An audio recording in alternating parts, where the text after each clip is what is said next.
especially anywhere old. It's because they'll read induced voltage. Oh, it's like my They'll constantly tell you shit's hot that is not. my wife's grandfather worked the reactor up in the Quad Cities, a nuclear reactor, and when they go to test for radiation levels on certain types of metals, the only way that their super hypersensitive radiation detectors would work is you had to put the chunk that they're testing inside a box built before the first atomic bomb, because any metal after that has at least a trace amount of radiation in it that's so minute the sensor will still pick it up. Well, that's how they test and that's totally, I think, stolen. I don't know if that's actually true, but like in White Collar, that's how they were testing the wine to make sure that it was which sounds feasible. He said it was actually really hard to get chunks of steel or iron made pre-World War II at his time when he was working there in all the way up until the early 90s when he retired. Yeah, it'll be melted down, made into something else. We are not going to have Max or Ron tonight. No. Unfortunately, but we're going to just forge on. That's one of the beauty parts of having 7. And one of the reasons I like having such a large group. You're a beauty part of having 7. That there's no issue with just carrying on. So. Oh, have I joined this Roll20? Yes, I think Adventure so. Time? Did you just refresh it? Okay. Yeah. Okay. No, it auto refreshed or something. Yeah, okay. I was making sure because all of a sudden it just disappeared and came back. I'm like, hello? Yep, it just did it to me too. I don't know what that was about. Yeah, I think I do, and I think I have even your token. I think Ron and Max's tokens are the only ones that I don't have. And Scott, if you change your token one more time, I'm gonna break your goddamn pinkies. I've only changed it once. No, you changed it twice. I just didn't get the second one edited. Oh, okay. I'm just giving you shit. If you want to change your token, you can. No, I'm not going to change my token. Happy New Year, everybody. Here's to a brand new 2021. Hopefully it's a little less shitty than 2020. I doubt it. I doubt it too. It started with inches of ice. And it's still snowing, There evidently. was like a minimum of a half-inch ice. Yeah. Just like solid ice. Well, then it started raining again before that snow hit, and of course that was just forming giant fucking icicles on everything. It never really stopped misting today. Like, it was like something coming down all day. Yeah, every time the dog came in, he had icicles on his fur. It wasn't super shady driving in it. I wouldn't have wanted to go very far. I wish I was drinking gin, Lone Wolf. I'm probably gonna either go get the gin. Right now I'm drinking beer and Dr. Pepper. I'm rotating right now. I'm on a Dr. Pepper. Jeff, is your roommate gonna be on? But I think I might drink Crown. Probably. I assume he's hanging out with his. I might do gin. Fiance. When are they getting married? Eventually, they were supposed to technically do it back in like September. But then COVID happened. We're in the fucking coronavirus, so. Right, and they weren't even like. I don't understand why they didn't actually just get married. They're not actually having a ceremony. They're going to get married in a courthouse. And then they were just gonna throw a party, but I don't know why they didn't just fucking do it. I mean, they still want to throw the party. Well, yeah, you can throw a party a year later. It doesn't really fucking matter when you throw a party. I'm with you on this. Could they have had like their parents and stuff there? Well, I don't know. I don't think any of the real parents. Well, Kyle's dad lives in the state. I think his mom was in Texas, and her family's from like Kentucky. So that's. I don't know, but I don't even know who they were gonna even have as witnesses anyway. So I don't know. I thought that they would have just got married in the courthouse and said "fuck it." It's not like I mean, tax purposes. It's not better. And health insurance. It's almost better to file single. I always file. I do the taxes come out single, but then file married at the end of the year. I have absolutely no idea. I just file single because I don't have to worry about it. That's when it makes a big difference on your taxes. Yeah. I don't have to worry about that either. It doesn't balance out. at all. Like you definitely spend way more money on the kids than you get back. All I know is I'm fucking up my taxes now because I had to buy a house. So. Had to buy a house. Yeah. Well, I already did, but yeah. Where'd you buy bought a house? I did. I haven't obviously moved into it yet, but I have money down on it and everything else. So. Congratulations. Man. Life sucks. Yeah. Lots of work. Are you gonna just move Kyle into your guest room? No, Kyle bought a house first, and that was what forced me into buying a house. You're like, damn it, Kyle, we had a thing. Well, I mean, I get it. They're gonna get married. They don't want to have another roommate anymore. But it's and then like, you had to go get you a woman. Well, I mean, and to be honest, it is time. Living, with roommates can be tiring, as I'm sure you know. You've got permanent ones that you can't move out of. I can, but it's really expensive. Right. Yeah. So, but yours comes with some upsides. Is at least one of them sleeps with you occasionally, at least. Yeah, at least 4 times a year. 4 times a year. If I suggested it, it'd just be awkward then. I think Kyle would probably go. I don't think Harvey turned it down. I don't want to argue. Afraid of. I don't want to argue this point because I think you may be right. I don't think I think the problem is me.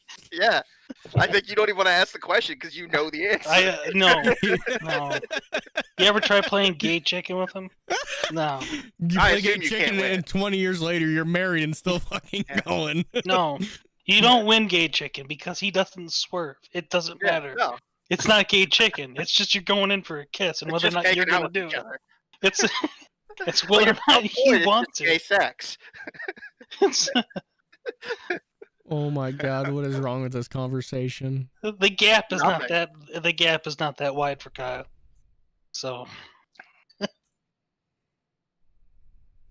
Yeah.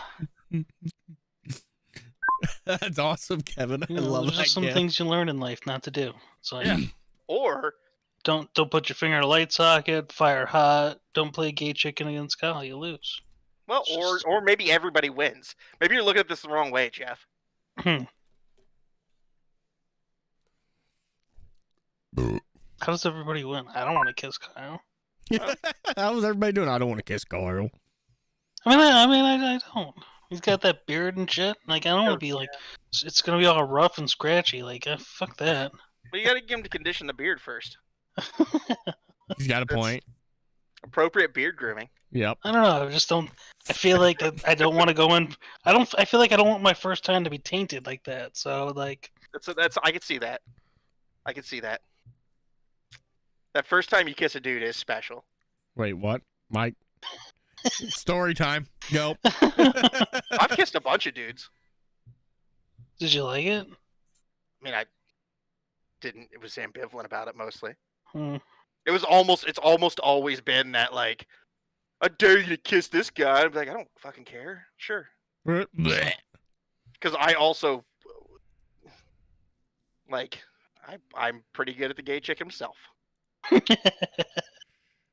I've never played gay chicken. I've been known to win a few contests myself in my day. I'm gonna go ahead and put that out there. I've never played gay chicken, and It's a fun game. Nope. You learn something about your friends. Nope. It's about how comfortable you are. Yeah. I mean, like I've kissed Ron. I have played real chicken in a car. Obviously, I haven't done that because being gay sounds way more fun than being dead. No, that's a true story. Fair. I've also raced in a car. I've raced in a car. That was a really expensive Scott's dying. situation. Hi, Scott. It's like I'd prefer being gay than dead. Yeah. I mean, out of the two conditions, one is clearly superior to the other. Way better.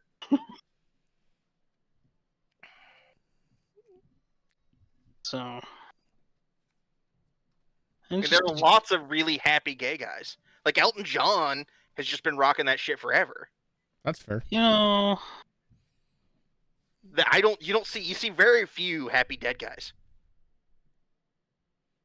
I mean, there is Bernie. He seems pretty happy, and he's dead. There was Bill and Ted, they were kind of happy when they were dead. I mean, sure, if you want to like put fictional characters in here. Well, you know, Patton's happy dead. Who? General Patton. Hmm. I'm not sure. I don't think he was ever happy when he was alive. Yeah. That's fair, especially when he got his dick slapped before D-Day. He got in so much trouble. He got in a lot of trouble. He was a cranky fellow. Yes, he was. I mean, he started out as a stable boy scooping horse shit, so... Could be worse. Yeah. I'll tell you, cranky son of a bitch. Joe MacArthur. That dude was fucking cranky. And mouthy? Fuck. It was that shitty pipe. It had to be that shitty corncob pipe. He was just mad that nobody had ever bought him a decent pipe. I have several decent pipes. I would have gave him one. See? I have a Meerschaum one right here in front of me. I was thinking about smoking while we played.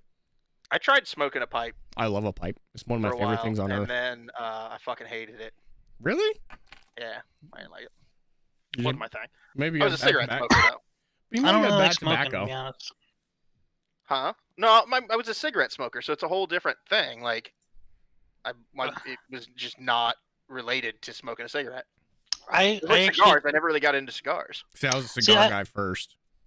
I can do cigars because you don't really like inhale so much. Same with a pipe. Right, and I was used to aggressively inhaling. I don't really care for the burning of my lungs, to be honest. That was never like a thing that was enjoyable. Yeah, it's really for the best because it's a bitch. Like, I wish I'd never smoked. Yeah, well, I didn't say that I never smoked. I just said I didn't really care for that. I just got super addicted to the nicotine. Was my issue.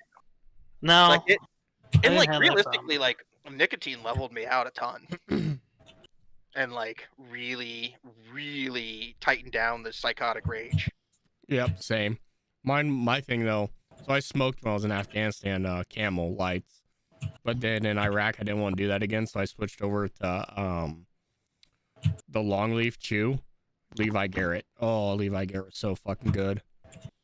So my brother smoked, because like in the military everybody fucking smokes. Yeah, you either smoke or you chew. When he was in Helmand, Helmand, killing people. When he was in Helmand, they would like buy shitty Afghani cigarettes. Mm-hmm. And then like once, I think it was like once a month or once every 2 months, they would, because they were in like the mountains and shit, so they had to carry everything. When was he in Helmand? Oh shit, I don't remember. 2010? No, it was before that. Oh, okay. It was prior to us. It was in there though. Because we were the route clearance guys down in Helmand. But they would like every other month they would hike. There would be a supply truck that would come that would have like decent smokes.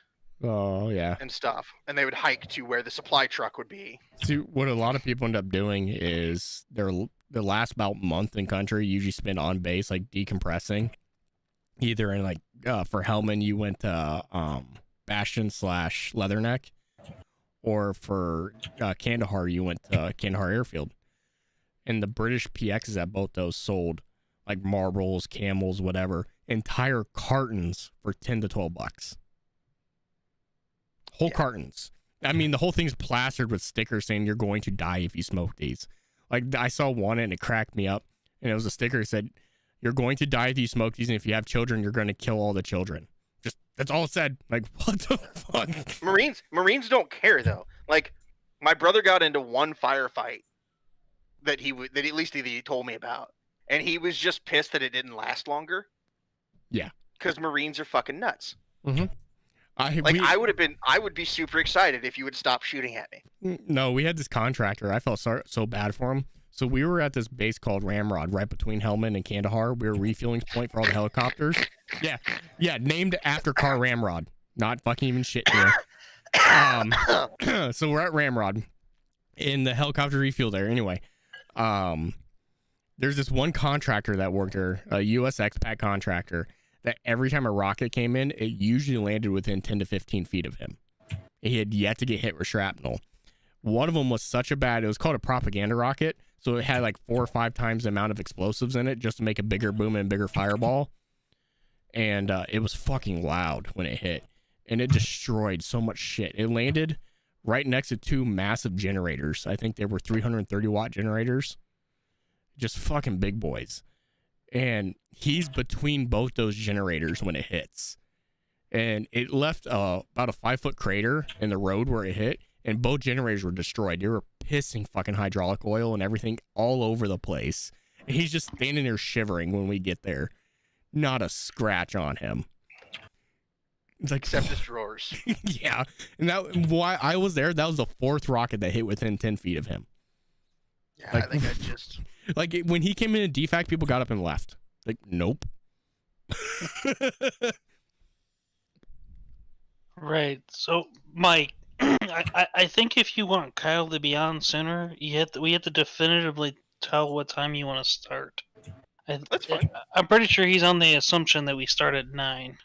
Because And that's how we started if Friday nights. everybody's cool with that, I'm kind of cool with.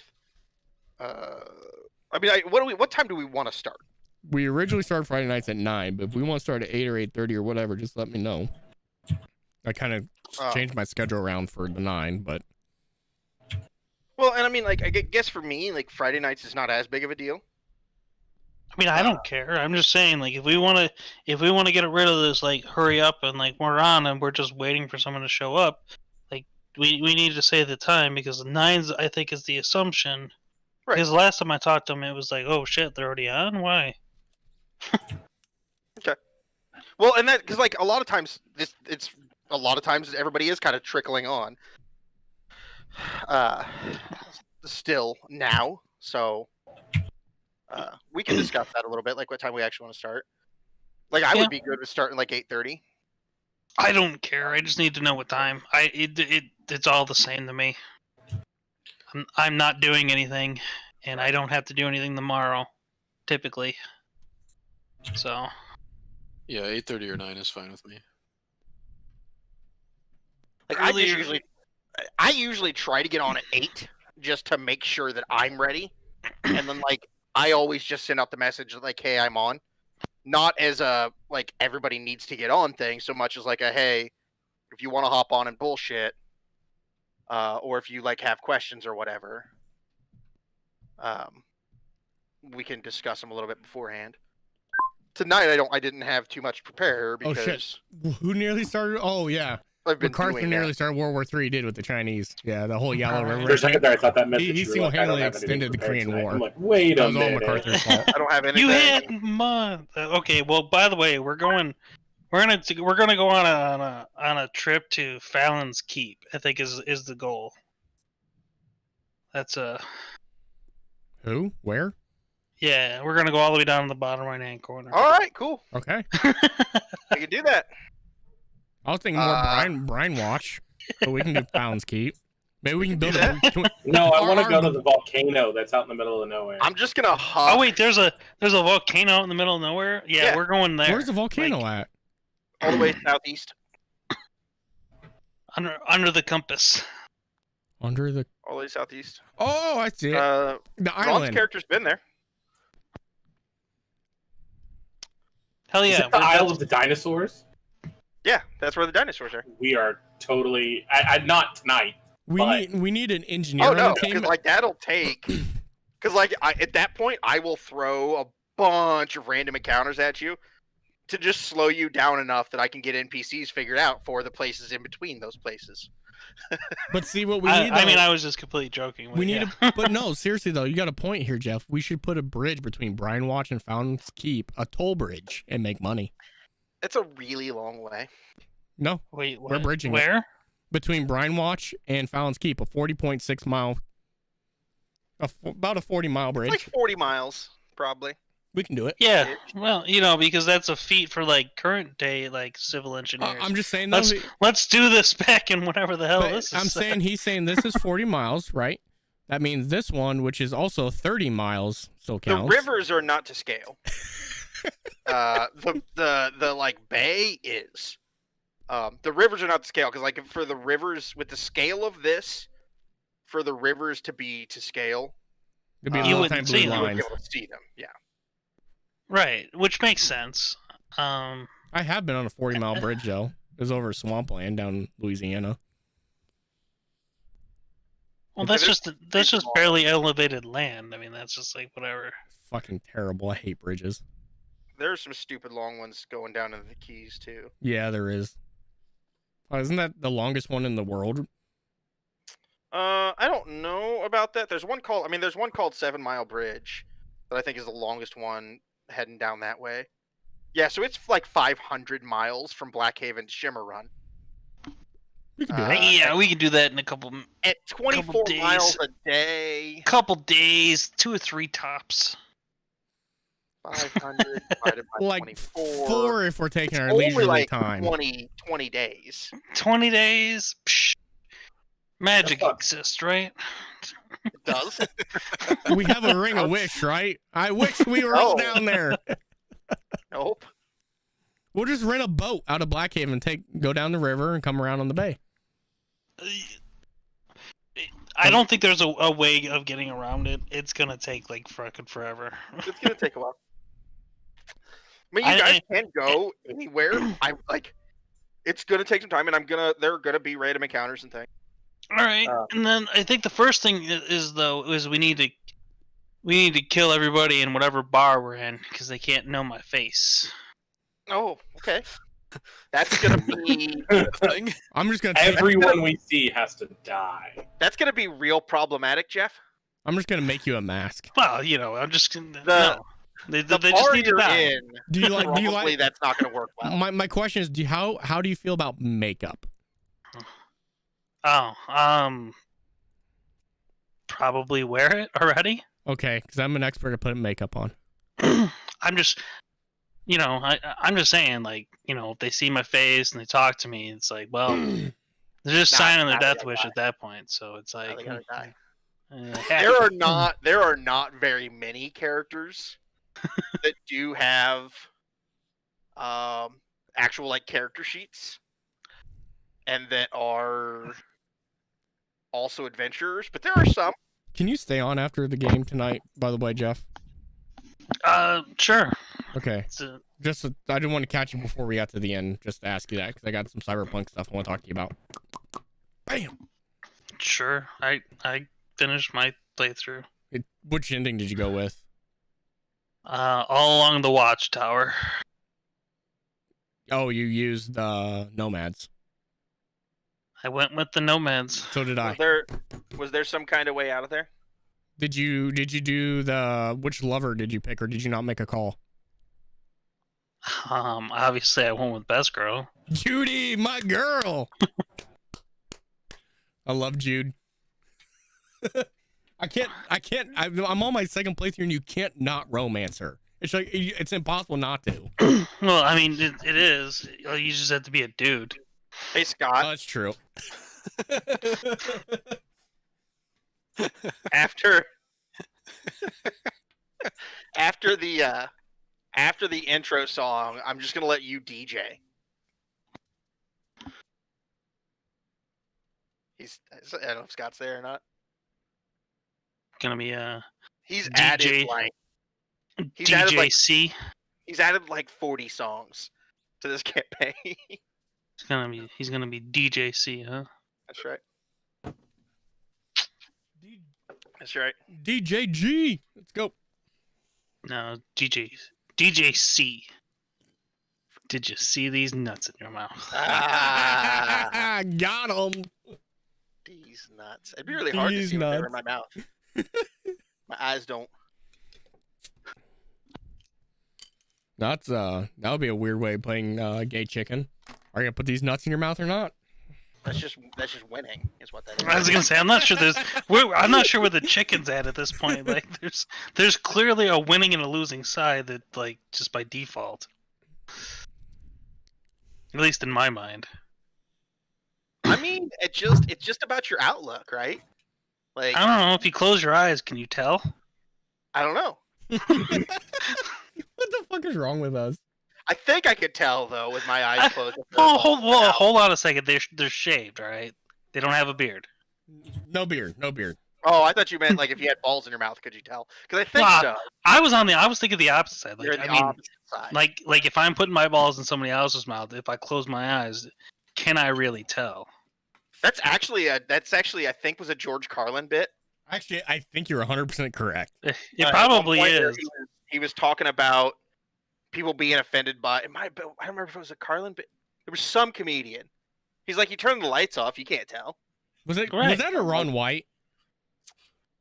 Might be. I don't think it's a Carlin bit. No, it sounded like a blue collar bit. One of the blue collar guys. But I don't know because I feel like Carlin never would have even given the homophobia credence Right. to discuss it like that. I feel like he would have just been like, quit being a douchebag. Vice magazine did a thing with that, and they blindfolded a guy, and he got a blowjob from a girl and from a guy. See if you can tell the difference. Where do you sign up for fucking magazine articles like that? Hold on. So you're saying that I'm gonna get blown twice? Twice? For science. So there's a minimum of 2. That's already infinitely more than now. Right, like there's really no downside here. What's fucking wrong with us? Let's get this shit going. Play the music. Harvey's not here. Harvey's not on. That's his fucking problem. He'd be adding to this too. You know that. Right? Oh, He would God. 100% be. This is going to turn into the theme of this fucking party. We're going to be talking about blowjobs for like the next year. Yeah, I mean, I think there are worse ways to do it. I don't. Oh, I that's don't know. another question I had for you. Actually, completely side note, but it actually isn't. Can changelings change? I know they can't change sexual gender, right? But they can make their Yeah, they face. can. They can. It could be anything. I They didn't know. literally- I don't know. I that didn't I think was- they could change genitalia. Yeah, no, they can. They You absolutely can be a can. They can be whatever the fuck they want, as long as it's the same. As long as it has, like, I believe the same, like it's humanoid, and that it's within a size limit of you. Yeah, Um, it's within yours. You're not gonna like be able to have children. No, I don't want children. I just want to bounce between a male or a female high elf. I mean, I guess that's your ruling, but I mean, technically I don't speaking, care, they could. Um, I mean, to be honest, my particular race is actually yep, could you're be right. gender It fluid. says you determine the specific changes, including your coloration, hair length, and sex. So you can change your sex. yeah, But I just don't can't. know. I just can't change to another word. I Oh, can't Yeah, change myself. see, You They you can't turn it introduced- into a monster. You can't do something that doesn't have like normal limbs. You And can't. something I like, haven't it's seen Strictly ought to before. be humanoid. Suppose, yeah, but yeah, changelings can do all that kind of stuff. But I mean, it's okay. all physical. I don't know. Does it? It changes your voice too, right? Yeah. I think they can mimic voice. Well, no, I think they Mhm. change it. I think it changes their voice, but I think to like the role. I think what the confusing part is when you roll to like take the place of somebody else to mimic then their you have voice to- is like somebody else's voice is a problem. But you can technically like change your voice to be whatever you want it to be. Yeah, be like orc voice number 3 or whatever. Does my this is a new headset? Is my mic coming through Yeah, you decently? sound It's not like- fantastic. Yeah, I had to turn your volume up just a bit, but it sounds really good. No, you sound Okay. great. Just making sure. I had to buy a new headset. My other ones, I blew out the speakers after 10 years. So 10 years. Oh man, I It think only those out. lasted I 10 think years. that's good. kind of cheap shit are you buying? Fucking bullshit. What that is. right. I don't know. There were some Corsairs. Now I got Arcus. I think. Oh, Yeah. Steel Series. Yeah. Did you I got get the the- sevens? No, I got 9 Pro. Like Oh, you the- got the big boy one. like they're with the dash? wireless. Yeah. Yeah, I I, got- know what I you're think talking that- about. I spent a decent amount. Well, to be honest, I had a whole bunch of Amazon points, so I really only spent like $50 on them. But How's That's the audio only on them? thing. they're good. They're comfortable. They feel good. They sound good. You have to mess with it a little bit. I did download an EQ thing for it because it didn't out of box didn't sound that great. But See, that's why I'm a Logitech, which owns Astro. I'm a big Logitech fan, and I got that mix amp that comes with it with the built-in. I can change EQ. Yeah, I just downloaded something. It took me 3 seconds. I just went on Reddit, found a good EQ setting, kind of liked it, just imported it. Oh, nice. Yeah, I never thought about that. I don't know. I'm just I Google everything, so I don't know a ton about sound, so I rely on others. But no, they were expensive, but they're nice. They fit good. They feel good, so they're much better.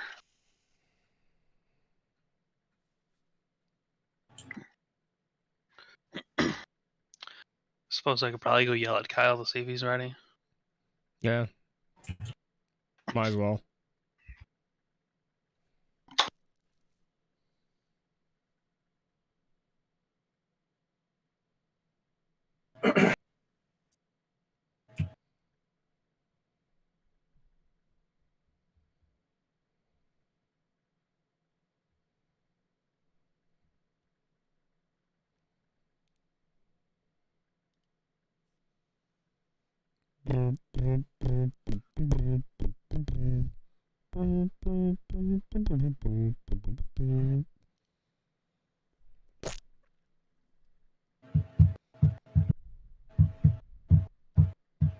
Do it.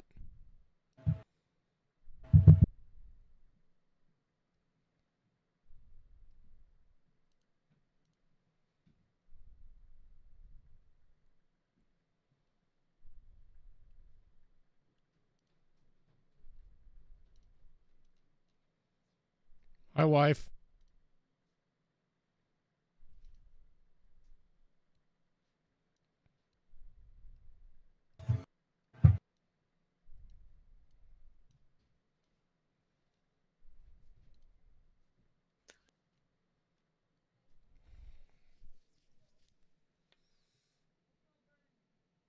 Oh, I got my candle on.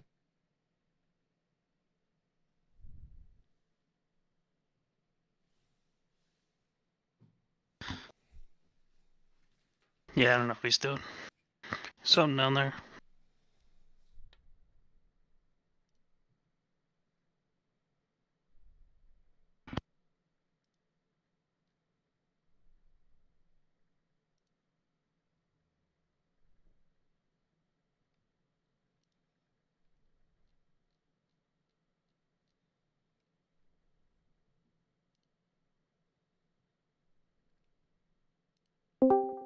Blip, blip. Ooh, I didn't know Discord has the live on YouTube thing now too. Nice. Hi, Harvey. Hello. You beautiful bastard. I was finishing dinner. Was it tasty?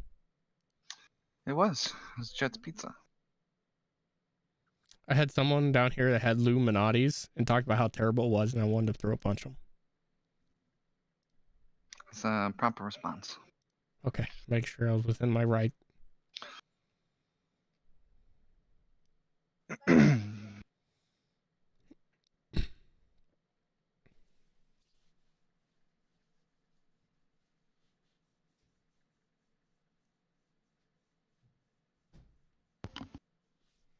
So Harvey gets on and Mike runs away. Apparently. Sounds alright. He's muted, Oh, that's also. and he very probably doesn't even know it. He's No, probably he's he's been probably talking. peeing. Making a drink. He's Or either making a making drink or margarita. pissing. Hope he front loads his sessions, because usually by the end he's drunk. So. Mhm.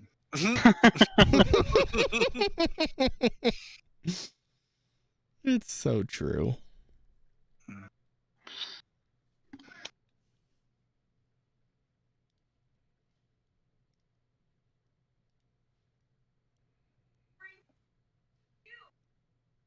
Mike.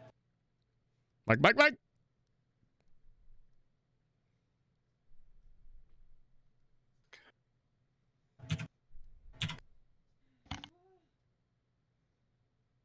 Yeah, he was just on here talking about gay chicken and everything for like 30 minutes, and then you get on, and he's sorry. like, Yep. My wife is trying to find a fun platformer to play, or a fun game to play. Oh.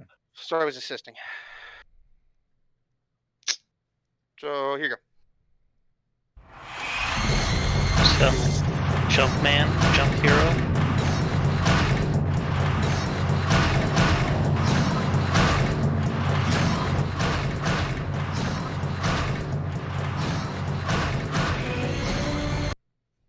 Oh, this is the old one. Your adventure begins. It gives me the good nostalgia feels. I have to mute it for stream, but I'm listening to it because I love it.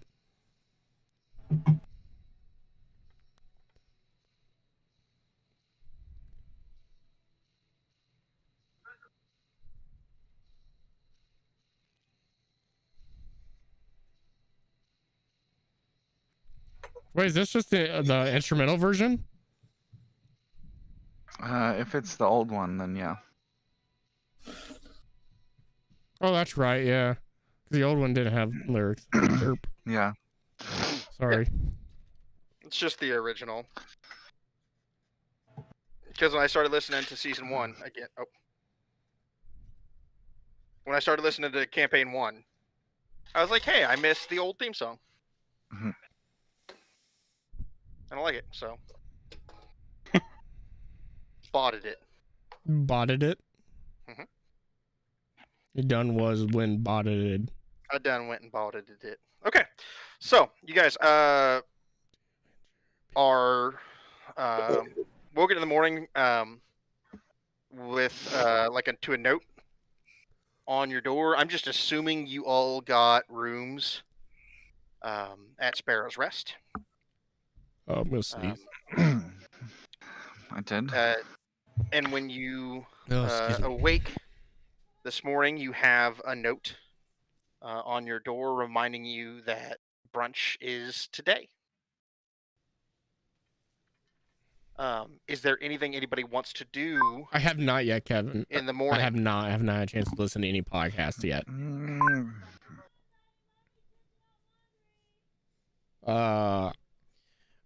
I know we're going to brunch, but when I get up, I will go to the bar. There's a bar or tavern area, right? It's so in Sparrow's Rest, it's like a big dining room with a bar. I go there and just get a nice cup of coffee. As you come down the stairs and get into the dining room, you can see like several tables have been like pushed together. Okay.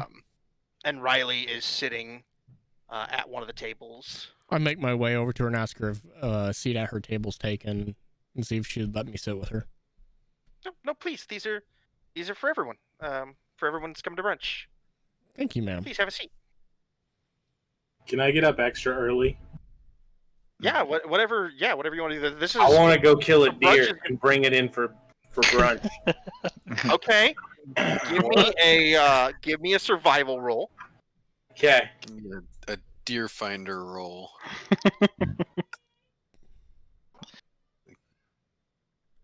All right, for the next 3 hours, he's just gonna play Big Game Hunter while we listen. Yeah. He's gonna stand in a tree. Evidently. He sees nothing. He's Jeez. still standing Hey, in a 13 the is tree. good. We're level 3.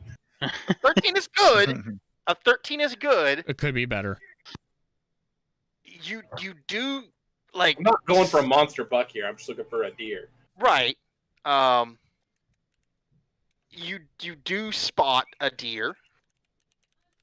What kind of approach are you taking? Stealthy. Okay, With a- go ahead and give me a stealth roll then. Okay, it's pretty stealthy. So hold on just 1 second. Go ahead and give me an attack roll. Okay. This is gonna take a minute. I got to total up all my feats. Why does the attack roll take 1d4. forever? I don't know, but it's concerning. That is very concerning. He has What the deer hell hunting did you- feats. What did you What did you build? build? I have deer hunting feats. No, I have to add a d4 to this. I think that's it. Oh, that's it. I think. And a D8. To the attack? Yeah. How are you adding D8s to the attack? I'm a Colossus Slayer. That's I'm a hunter. It's an That's attack just roll. damage.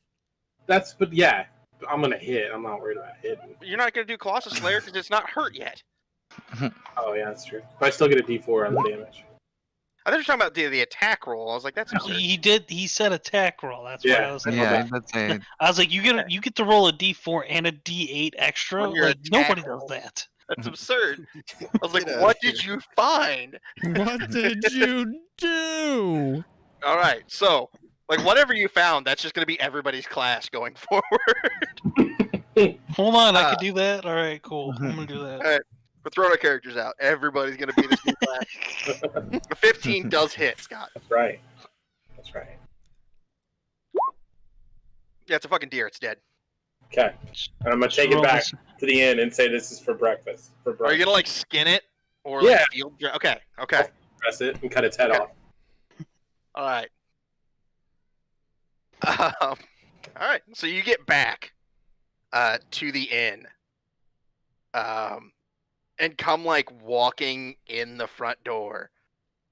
And like as you do, it's not a graceful thing. This orc carrying a deer, trying to get through a door, not made for these things. That's still dripping blood. That's still dripping blood. And Brulin, who I think I had introduced Yes. to you, the dwarf owner of the bar, just turns, looks at you, and goes, "What the fuck?" I brought this for breakfast. What For the- you guys to cook. Go, at least take it to the back. There's a back? Yes. Oh, this is the only door that I know. Just Garrick. And you see at that point a minotaur stick his head out. Do you want this? Or should I come around? And I start walking like through the dining area. And he just kind of grunts, "Out." Oh, so like this way? He's just pointing Okay. out the front door, and All right. I go out the front door and I just like do a couple of laps around the building looking for a door. as you go out the front door, he comes and meets you towards the front door, just kind of shaking his big shaggy minotaur head. And he's 7'2", with white fur. Wherever his skin is exposed, it's like a dark black. And he just like picks the deer up off your shoulder with one hand, concerningly easy, and goes, "Go get a rag and clean up the blood," and then carries it into the kitchen. I look around like confused, like why? I don't say that, but like just like confused, and then I go in and I'm like, he said I need a rag. Yeah, Brulin's already holding like a rag in like a soapy water bucket. I start like wiping myself off first, No, like the not floor. comprehending. The floor. Please clean the blood off my floor. Oh, and I do. I clean the blood off the Okay. floor. Thank you. That was thoughtful, if not. You're not really house trained, are you? I ate a lot of your meat, and I thought I should get you some more. That's not. We were paid for that. That's not how this works. I appreciate the thought, though. Just yeah. Thank you. And I she just clean the kind of floor. wanders off, shaking And her then I head. just wipe my hands on my cloak and Am go I- back to bed. when If when- everyone's there, then I'll stay there. Yeah, But if yeah. everyone's still asleep, then I'll go back to bed. Like, at what time is this? Am I already sitting down there drinking coffee with Raleigh? Probably not. Okay. Like this would be, I would say, with that survival role and stuff. Like this all probably would have happened. Hmm? not long after sunrise. So this is like probably by 8 o'clock. You've already brought the deer back. And that whole shit show is. Are you gonna go clean yourself up now? Lucky pants. Kind of. Like, I'll wash my hands. My lucky. Okay. I don't know. Mainly because Alwyn told me that that's what I'm supposed to do before I eat. Okay. All right. Is there anything anybody else would like not to this do? time. I'll just be in my room, making notes Here, I and go. writing in my smell book. Like doing arcane stuff. Okay. For up until the time we gotta go down. Right. I'll be reading. I would be doing similar, just reading through my Understanding. notes, making stuff, and looking through my books. I love you. Bye. All right. So the note said like 9 o'clock, 9-10 o'clock, brunch would start. As you all get downstairs, the Sparrow's Rest isn't is basically closed for the morning. It's normally open at this time, but they've kind of Riley's kind of reserved the dining room just for you guys this morning. You do see Garrick Toughskull, who is the Minotaur cook, as well as Brulin, who is the owner, kind of working around in the dining room. And in the corner, at one of the tables, you do see Doberk, who I believe only Glenn is aware of. And so in one of the corners, you see a half-orc man, looks older, with gray skin, white hair, and he has a rag, not a rag, but a cloth tied around his eyes, and is missing his right arm. It is just spinning a dagger around in his hand, and then like stabbing it into the table, and taking drinks from his tankard every once in a while. But he doesn't seem to be interacting much with anybody else in the bar at this point. You do see Riley sitting at that table set up in the middle of the dining room, or that group of tables, to try to give everybody a place to sit. And as you guys enter, please come sit. So, how much blood is still currently on? How do you pronounce your name, Scott? Tave. Tave? Okay. Yeah. This A one, lot. I didn't want to try to read it. So, how much? A lot. So, you And know, I got he like field dressed a deer and then threw it over his shoulder. No, I get it. I just want to know how much blood like is still left on him after he decided to clean up. Well, quote unquote, clean up. Right. Like if you just washed your hands, Dave, you're Yeah, covered in this. I washed my skin, but like my cloak is still Yeah. probably kind of bloody. Covered, not kind of bloody, like Yeah, it's bloody. pretty gory. So I guess as I'm kind of coming down the stairs, Zan's gonna kind of come up to the Tev and just kind of give him a wave, and just kind of like stop in her tracks and just like, oh Jesus Christ, Dave, really again?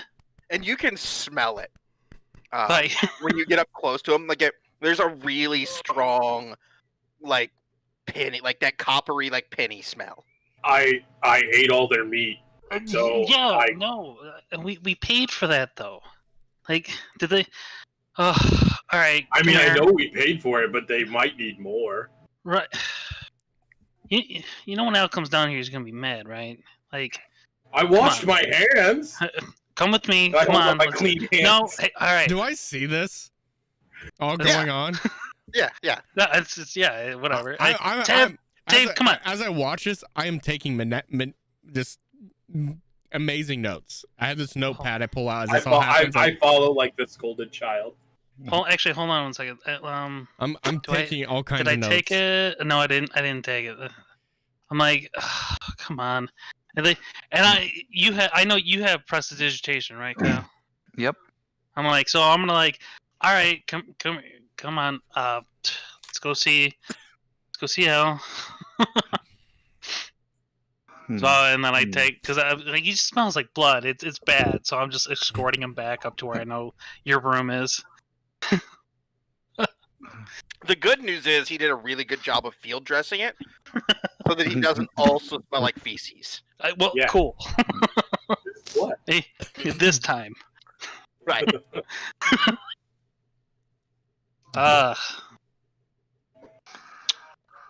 So I'd probably just like go up and like knock on your door, Kyle.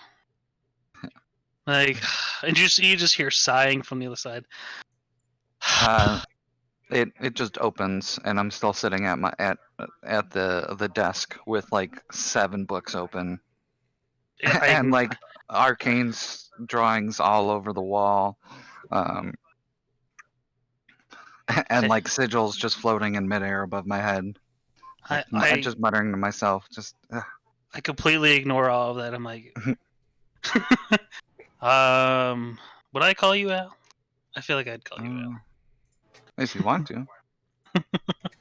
It's just easier because I don't want to try to have to. Did I say it right? Aluin? Eluin. Eluin? Just. Whatever. But yeah, you can just Ale for. We'll call it Ale. Fine, whatever. Yeah. Like, oh god, you too? Did you not remember what? I snap my fingers like trying to get your attention. Huh? What? Did you? Oh. You forgot. I what time washed it my is, hands. I look at my wrist. Oh. Yeah. Oh dear. Yeah. I must be late.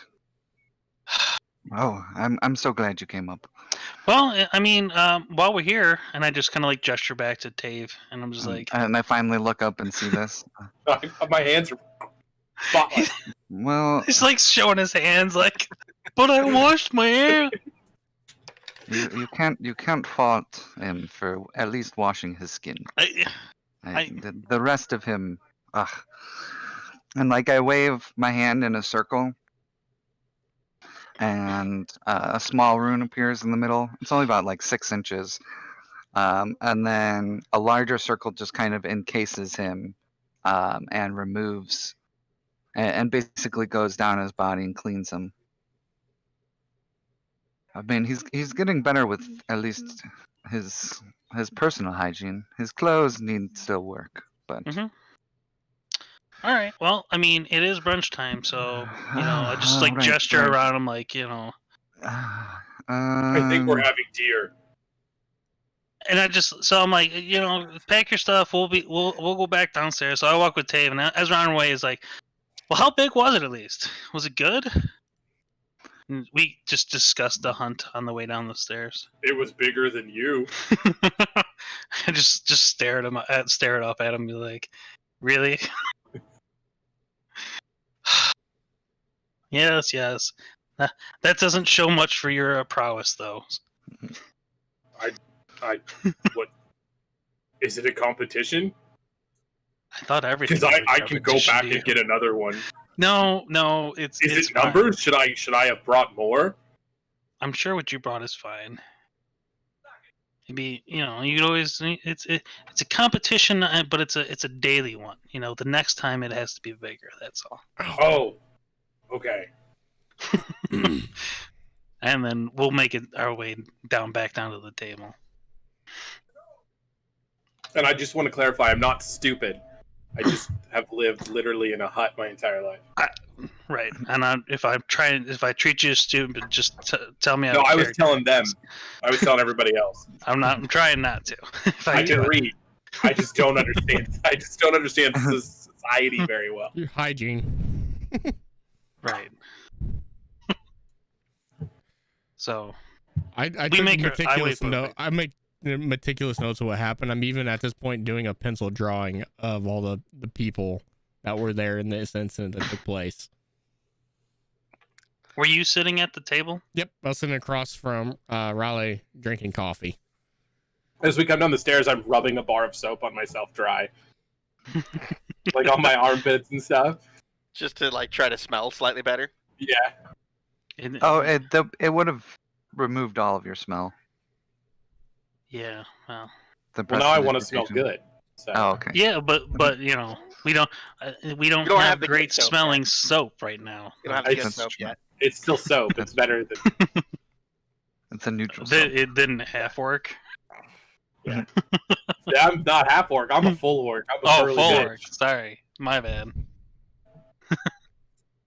Better than orc. Yes. All right. So once everybody's down, to the dining room, Riley speaks up and thank you all for joining me for brunch. You've all been so kind and helpful. I just thought we should all meet and have a nice meal before we go. Sit down at the table. Don't have to ask me twice. And I thought you all might enjoy meeting one another. Sure.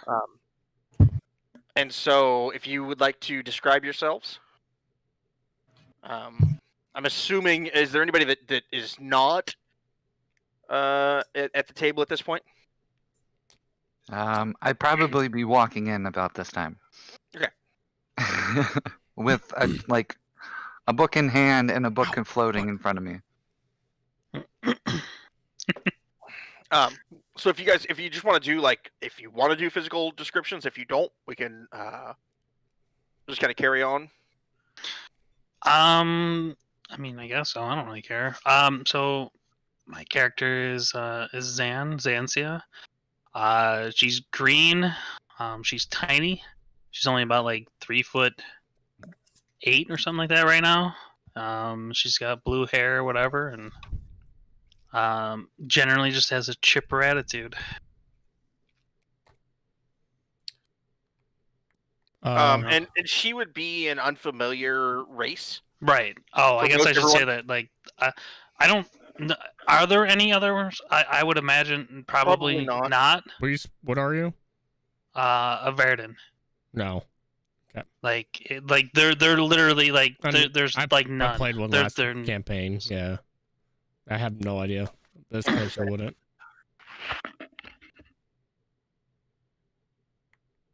Alright, I'm I guess. an orc. I've got kind of the Viking top knot braid going on the top of my head. The rest is shaved. I've got tusks. Burly. I'm not as burly as some orcs, but I'm still I've got that leaned over haunch. If I stood all the way up, I'd probably be close to 8 feet, but I haunch over, so I'm more like 7. I've got a little bit of a lean to me. I'm a little bit leaner than some orcs. I've got sandy brown skin. It's light brown. I wear a fur cloak and leathers. I've got a lot of blades everywhere. I've got leather straps across my chest that has a bunch of shards of metal that are they're just darts. I've got daggers, as you can see, a couple of short swords. I've got a big it's wrapped up in fur, really tight, but it looks kind of like a staff on my back. I've got a quiver across my lower back that I kind of take off before I sit down. But yeah, I've got a lot of blades handy, a lot of knives. Are you done? Yeah. Okay. I am Rick Longstrider. I look like a high elf.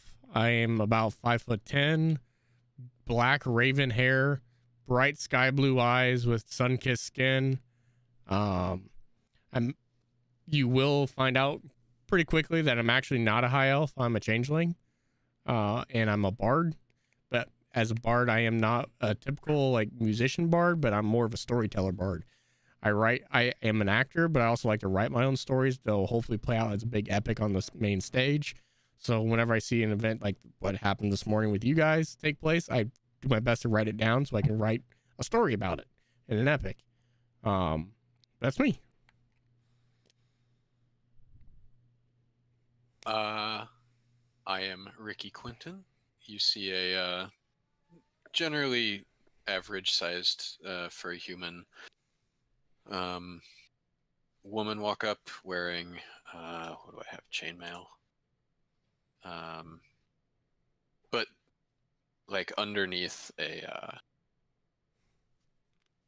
kind of a nice cloth doublet sort of a thing.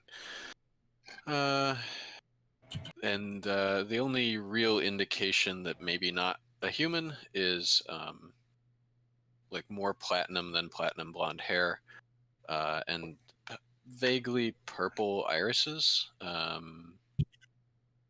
But otherwise, just kind of a nondescript looking human woman. Not actually a human. Guess that leaves me. So, as I said, probably the last one to walk in after Rayleigh said, introduce yourself. So you see a 6'5" high elf with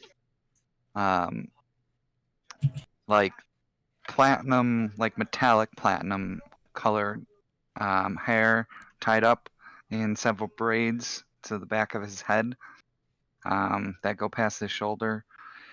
He has these very sapphire blue eyes and kind of a golden cream skin. He's wearing like skyish blue robes that have along the edges golden script work, and that kind of adorns his hood that he has down as well. Kind of right below the knee, so kind of full calf leather boots.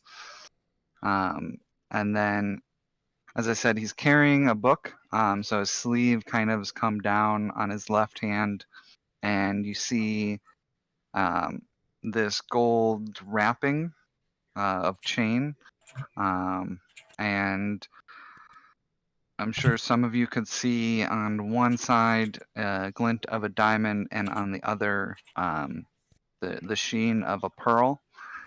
In front of him is this light spectral hand holding another book, and he's kind of walking in with a like onyx black raven feather that he's kind of twirling in his hand. And as he's twirling it, the spine, as it goes up into the feather, is changing colors.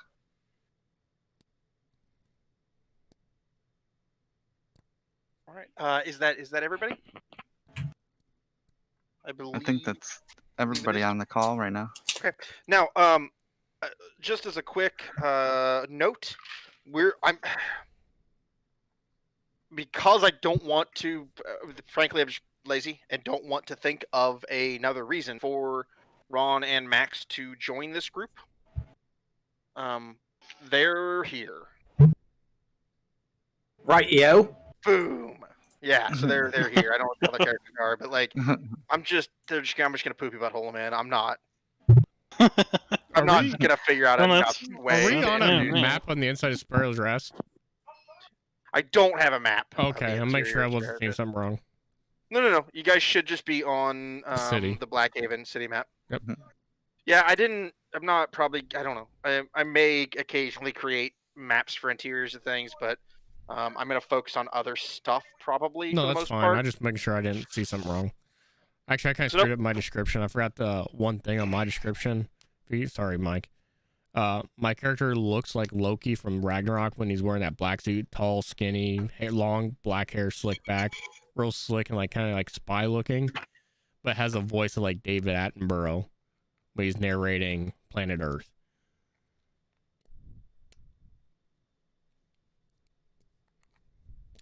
Sorry, just trying to make sure I'm not muted. Okay, so you guys all come down, and not long after you all get to the table, Brulin and Garrick start bringing out like pretty large platters of food. And there are pancakes and French toast, and waffles, and then lots of different kinds of meat, Steak. sausages and bacon. There are some sizable venison steaks, Yes. as well as a lot of eggs. There are a bunch of like scrambled eggs, and fried eggs. There aren't any like eggs over easy or like sunny side up. Everything's kind of hard fried. What about potatoes? Yeah, there would be like a lot of like hash browns, and stuff. There would be like a platter of hash browns. And as they start setting food out, Garrick just looks and says, "Is there anything else I can provide?" I legit asked for steak sauce.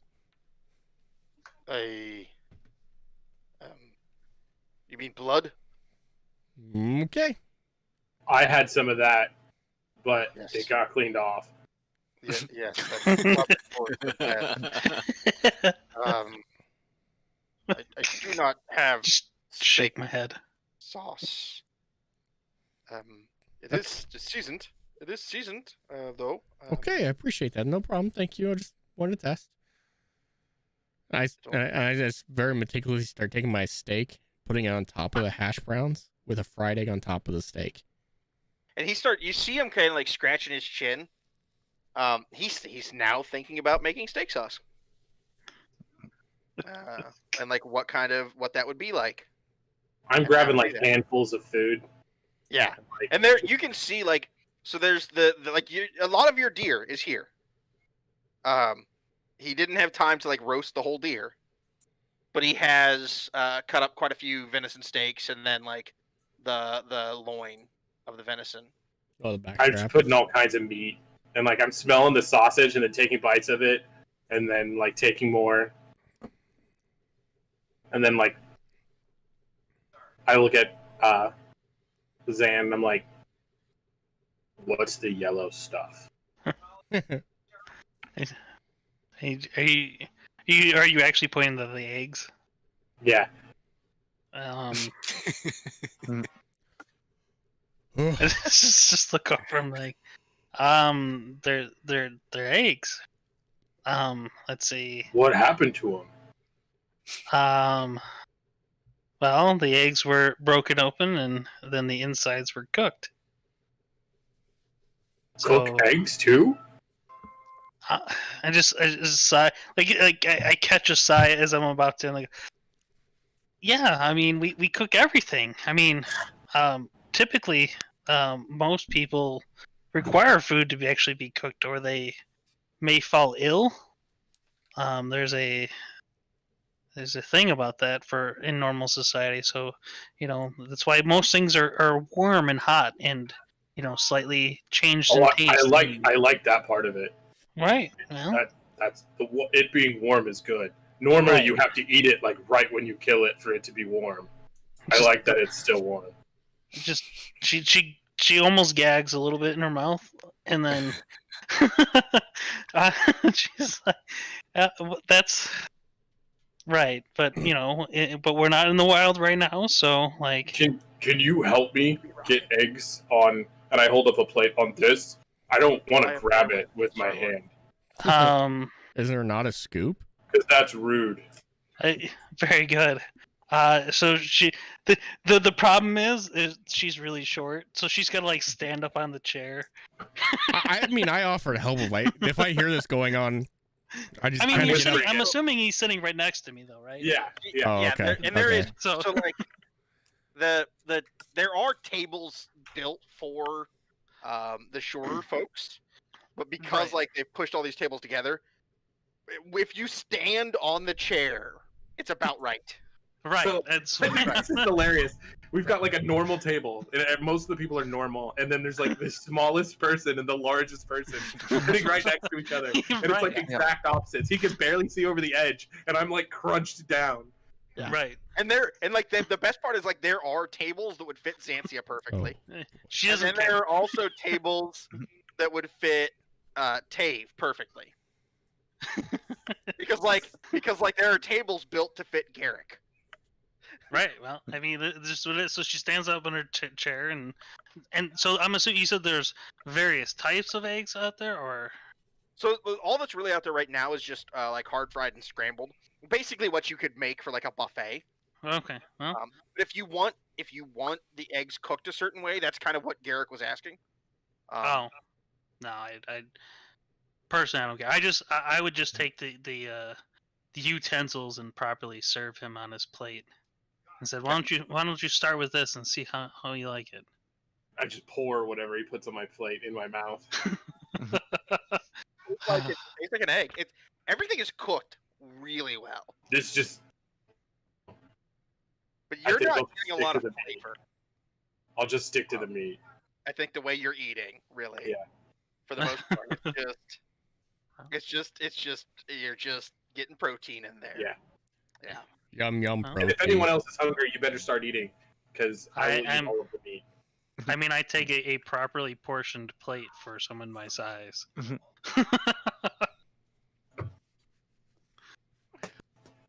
And it's not, and I make it a point to take a small piece of venison and thank Tave, and put that on my plate. The venison is actually, you've had, presumably at this point traveling with Tave, you've had venison several times, and it's normally pretty tough. Careful, I cook. And can be dry. Yep. It's just hard. Like, it's tough. There's not a lot of fat there to make like a good juicy steak. But these are really well done, and you can tell like part of the reason that they're well done is like they are just cooked in butter. There was a lot of butter happening. Did he like bring an extra holiday plate for D&D? Am I right? You are right, sir. Yeah, like probably. Yeah, you are right. Yeah.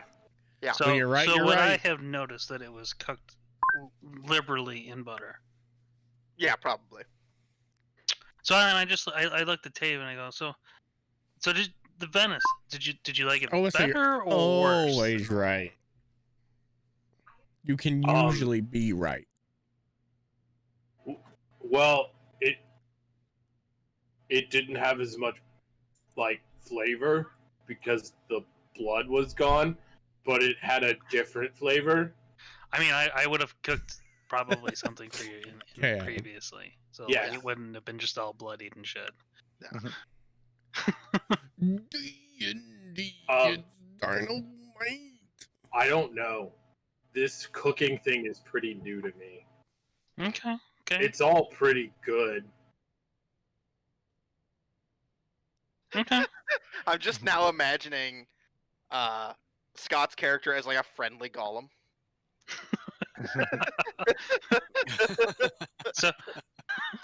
So at this point, I probably taken a bite of the venison and realized it's probably better than what I have, and I take notes in a purple ledger that's like that I just kind of pull out of my bag and start writing down my my findings.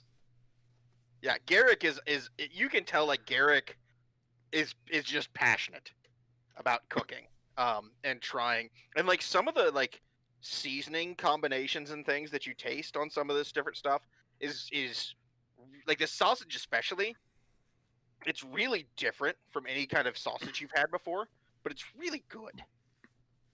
Yep, just taking notes. So this is Riley. What do you all plan on doing next? I don't know. Do we have a mission? Sorry, this is out of character, so. No, not yet. This is our introduction to each other. I want to go explore. I want to look for. I just want to learn new things. I heard there's a thing called I heard from other people that were here that there's a job board, and you can get jobs, and then they take you to places that a lot of people don't go to because it's dangerous. Fire. Yes, there's a job board on the front of City Hall. It has all kinds of jobs. I haven't looked at it much. Of course, I'm not the best person to do that kind of thing. But it would be a great place for someone like you to start. Yes, we may have to look for any sort of job that is to track down monsters, of course.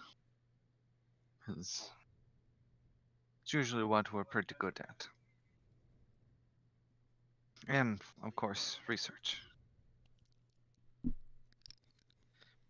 So, good job, Tev. Pipe. Yeah, he tracked down a thing Pipe. earlier. Here's some Kind of pipe. gross though. The stone. There's some Oh. stone. The deer? Yeah. Yes. That was a thing that happened. And I hold up a steak. Did you want to taste it?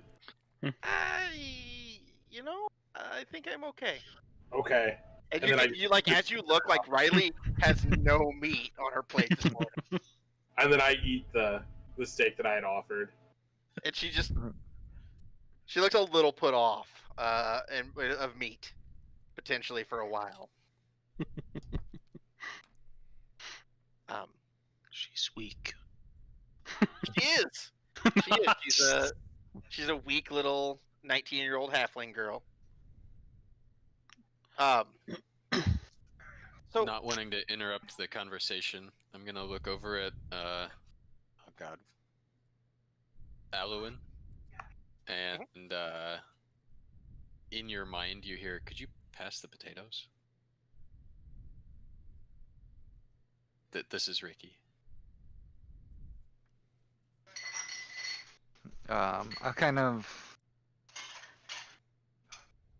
disconcerting look over at you. Next time, please ask, not go into my mind. I'd much appreciate. Oh, I can't read your thoughts. Well, it is a little rude in my eyes to just enter someone's mind. They're having such a nice conversation. I didn't want to interrupt. I mean, they're always having conversations, but Yeah. But I have no problem passing Oh, this. actually, but- yeah. Sorry, you can't respond. I forgot. No, I'm I have to like do a saying thing. this out loud. Okay. Yeah. No, I haven't said a word. Yeah. So as So you're now you as you're look like a crazy person. as you're talking and looking across the table, Ricky, you would get a mental image of just like my face just looking inquisitive and questioning in your head. Okay. bunch of motherfucking telepaths. I have it. See, I mean, I can't actually speak. I can communicate simple ideas and concept. So mine's just limited telepathy.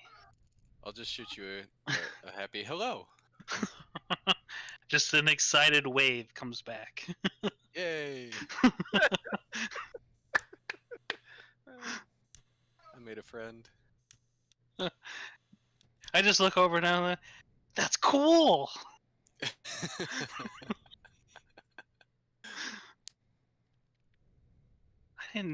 I don't think I've ever met anybody else that's been able to do that before, and you could do it better than me. So she's just really excited. Sweet. Psycher friends.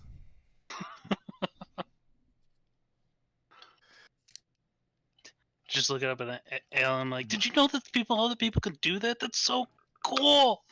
Just look over and just excited and jabbering now into his ear about it.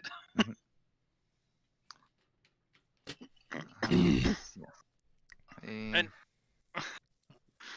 There's lots of things that can do that. You were cutting out. Sometimes. I didn't hear what you said.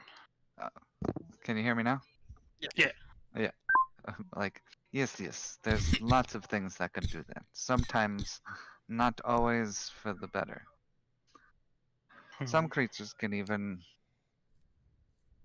penetrate deeper then and jump see there. what you're truly going after. And truly read all your Okay, hold on. thoughts. Switch to somebody else. Is it just me? What? I think he's talking to his wife. Yeah, he's talking. Oh, okay. I'm sorry, I thought I was muted. I'm trying to help her with Nope. Lego superheroes. No Oh. To Like, Zanzia, I'll say, well, not out loud, of course. I'll just say I can't do anything bad. just a kind of like a shrug is like cool.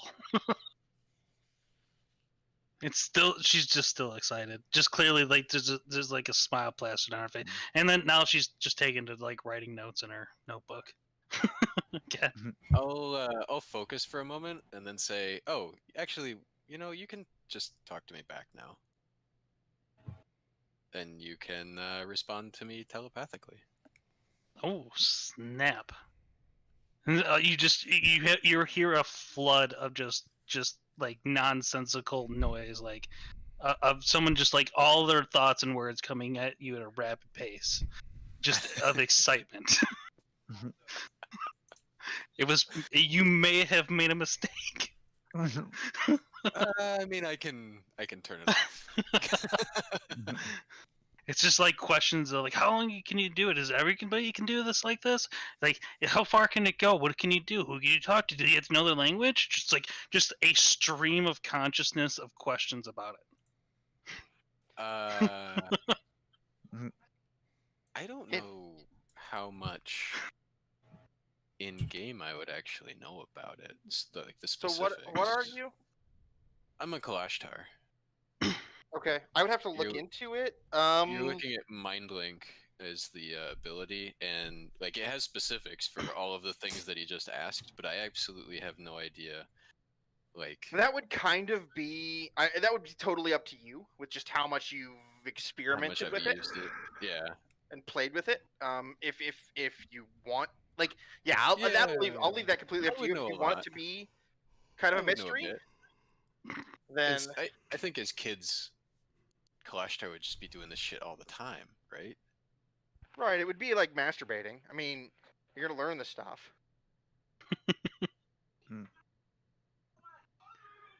Yeah.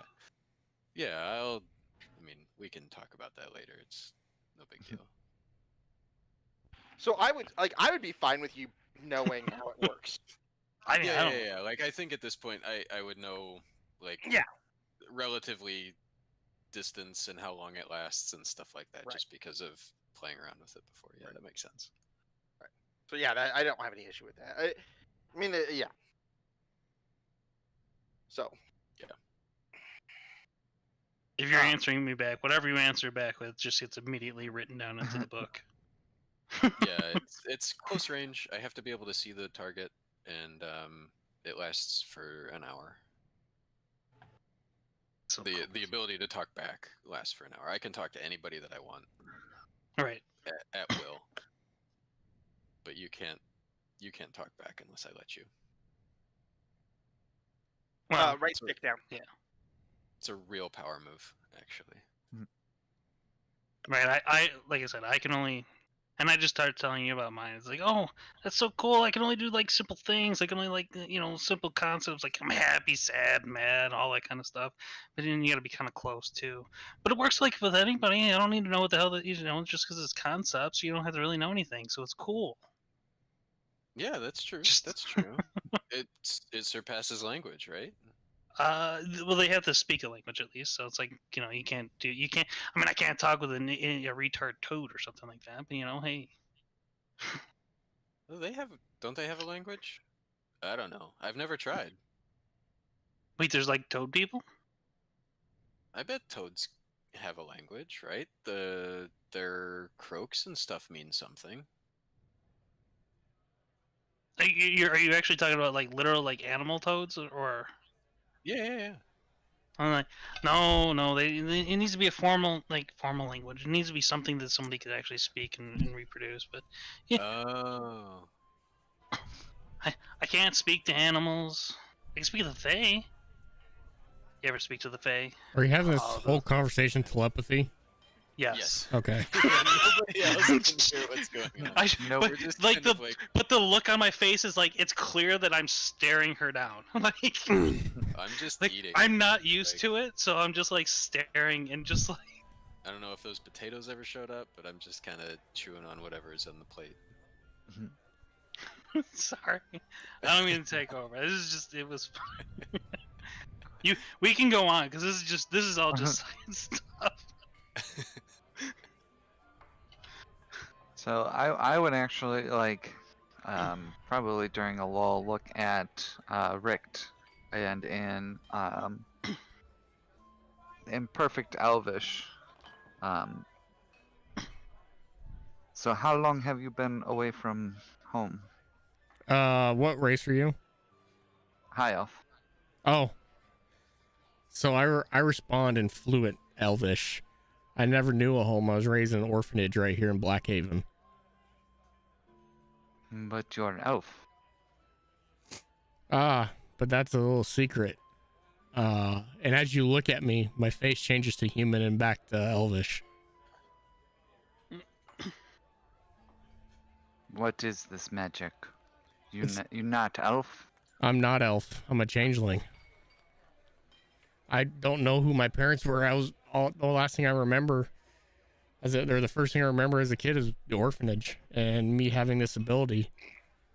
I picked Elvish as my form, as the girl I fell in love with was a high elf. So I picked that form because I thought it would please her. And how did she react? She loved me, but her parents weren't too thrilled that I wasn't of money. She was of a higher born family of the royalty here, or the high-end aristocracy. God, I can't say the word in character. Aristocracy. Yes, thank you. Aristocracy of Blackhaven, and she had to either marry into wealth or into a position of power, and I was of neither. That does not sound like Elvish. Well, it's very Blackhaven. What was the family name? Oh, crap. Harvey, I'll have to get back to you on that. I haven't gotten that deep into the backstory yet. Well, sorry. The only reason, if trying to remember if they were part of the, if that family had been exiled. That would be something you, me, and Mike can work out in between. I have to come up with a backstory, and I have to find out from Mike like what families are actually here from the High Elf.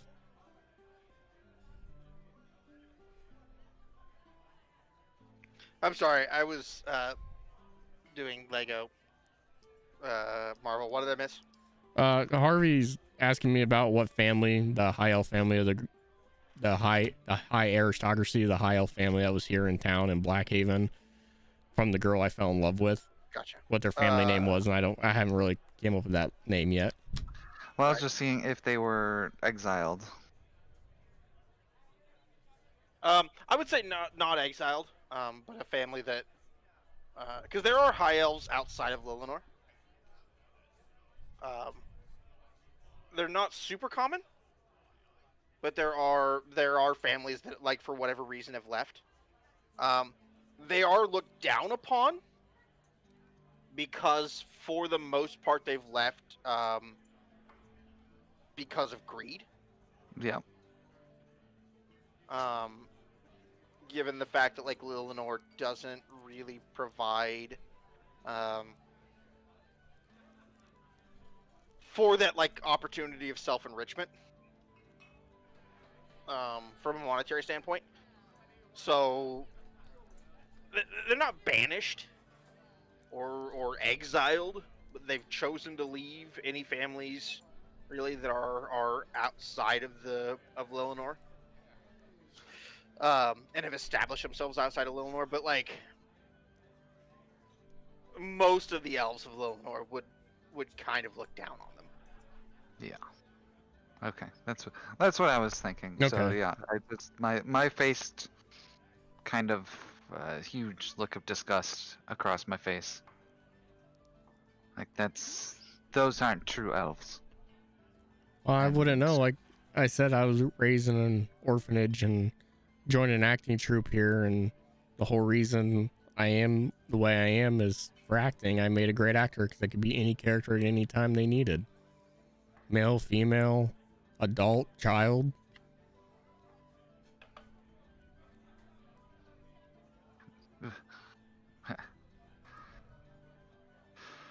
I apologize if my appearance has offended you. I can change it. Well, you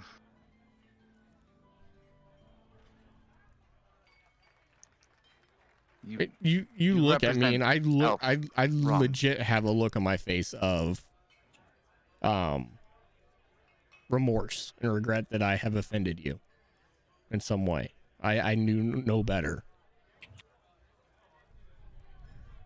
Well, and this other elvish family was of ill repute, and if you're not elvish, I won't hold it against you. But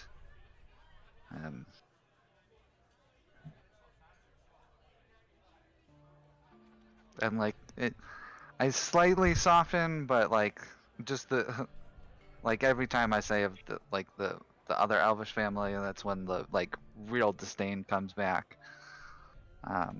My character picks up on that subtlety, but he still feels remorseful that he has upset you, and that there has become a cloud of negativity around this whole situation. And he tells you that honestly, the only reason I picked this form is I found the high elves quite beautiful. It was, to me, the perfect form.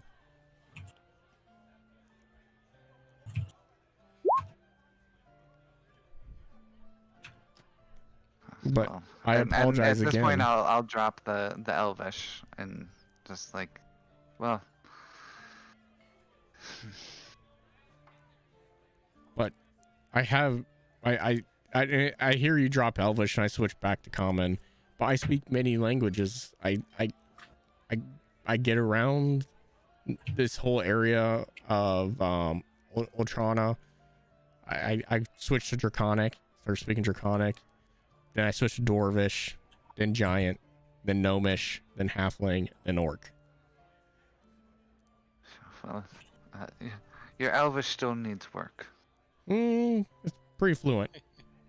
And I'll switch to goblin and look at Zanzia and be like, well, you speak better than him. At least you're closer. Still childish, but at least you're closer. I just look at him to just shake my head a little bit and just go, well. I did an inside check. I was reading the room because He's trying. Eowyn did he said he seemed a little like distaste and like he said like a little bit like angryish, like dishonored or whatever. And like I was just reading his body language. So I'm just trying to read the room. I've got my hand on one of my daggers that I'm using to like pick up meat with, a little too tight. I'll stay in goblin. Tav, it's okay. It's okay. No fighting today. I look at you clearly tell, Dave, by as you're reading the room and you scan me, that I'm upset, but not like angry upset, but saddened.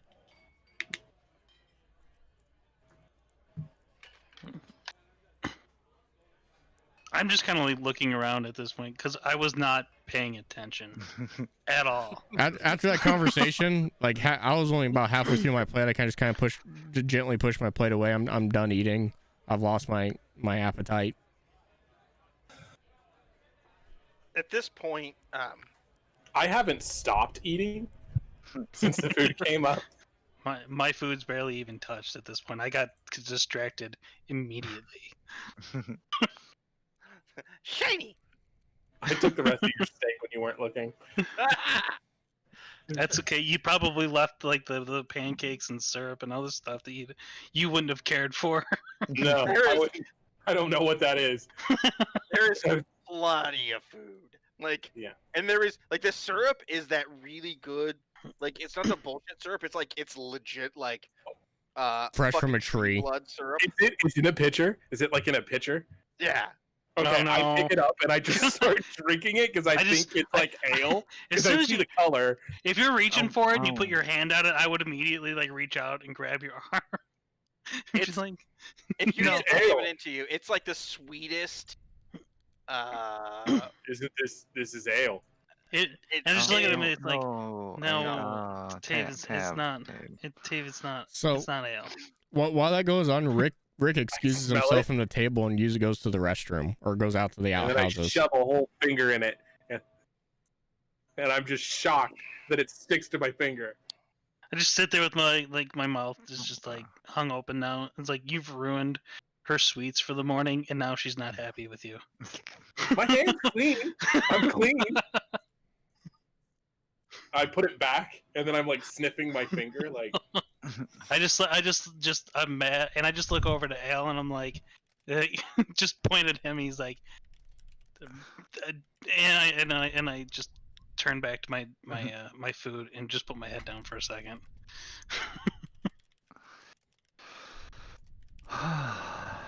Tav. I finally So- lick my finger. Well, while you guys are, as all these conversations are happening, you look over and Riley has kind of finished her breakfast. She's I was so happy to meet all of you. I hope we can meet again another day. But I must go now. I must catch my carriage. Thank you. Enjoy your meal. It's paid for, of course. Oh, well, thank you. Mind if I walk you out, Miss Riley?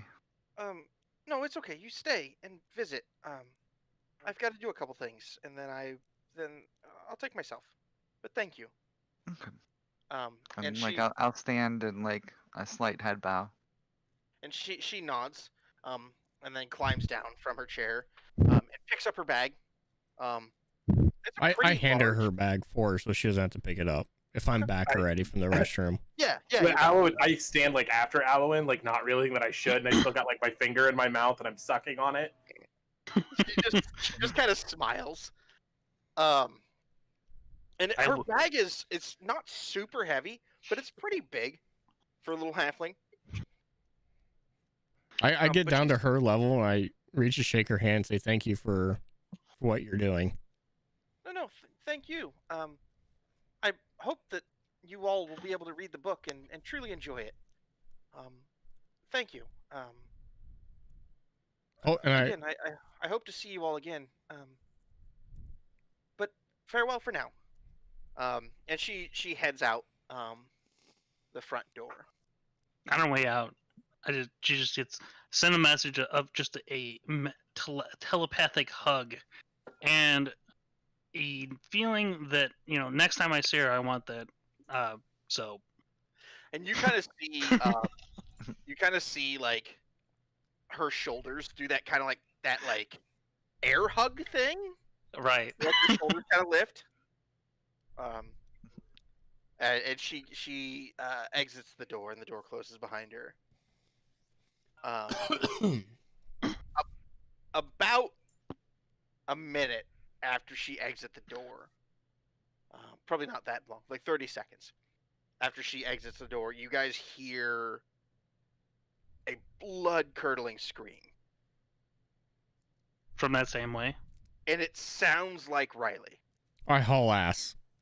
screaming. Yeah. I jumped the table. I would be heading that way as well. Yep. As you guys, Book already as- flared open. as I you go guys through the door, like it's not like the door doesn't. I through the door, like I don't even bother. Just through the door. There's now a Tav-sized hole in the door. A comical cutout of Tay. As you guys get outside, you look around, and you don't see anything. There's some kind of strange scuff marks, in the middle of the street. But then you hear a strange noise, and as you look up, about 250 feet away, you see a large. Well, you see this. And in its front claws, it holds Riley, and it is flying out into the lock.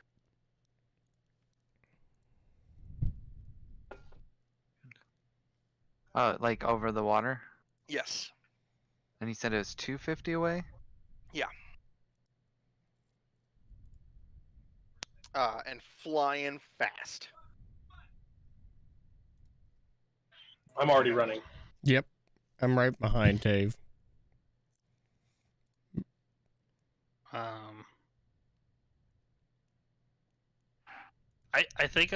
think my speed's still 30, so How far away is it from us right now? At this point, it's hold on, just let me check the distance.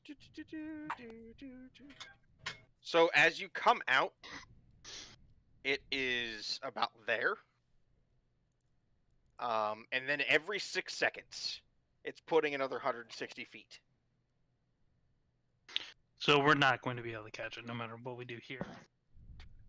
Oh. Probably not gonna catch it while it's in the air. Can I do a check to see if I not recognize what that monster is? For sure, yeah. Anybody that wants to make a knowledge nature check. It's not knowledge nature anymore. It's just nature, isn't it? Yep, just nature. Yeah. I'm gonna do that forever. Sorry.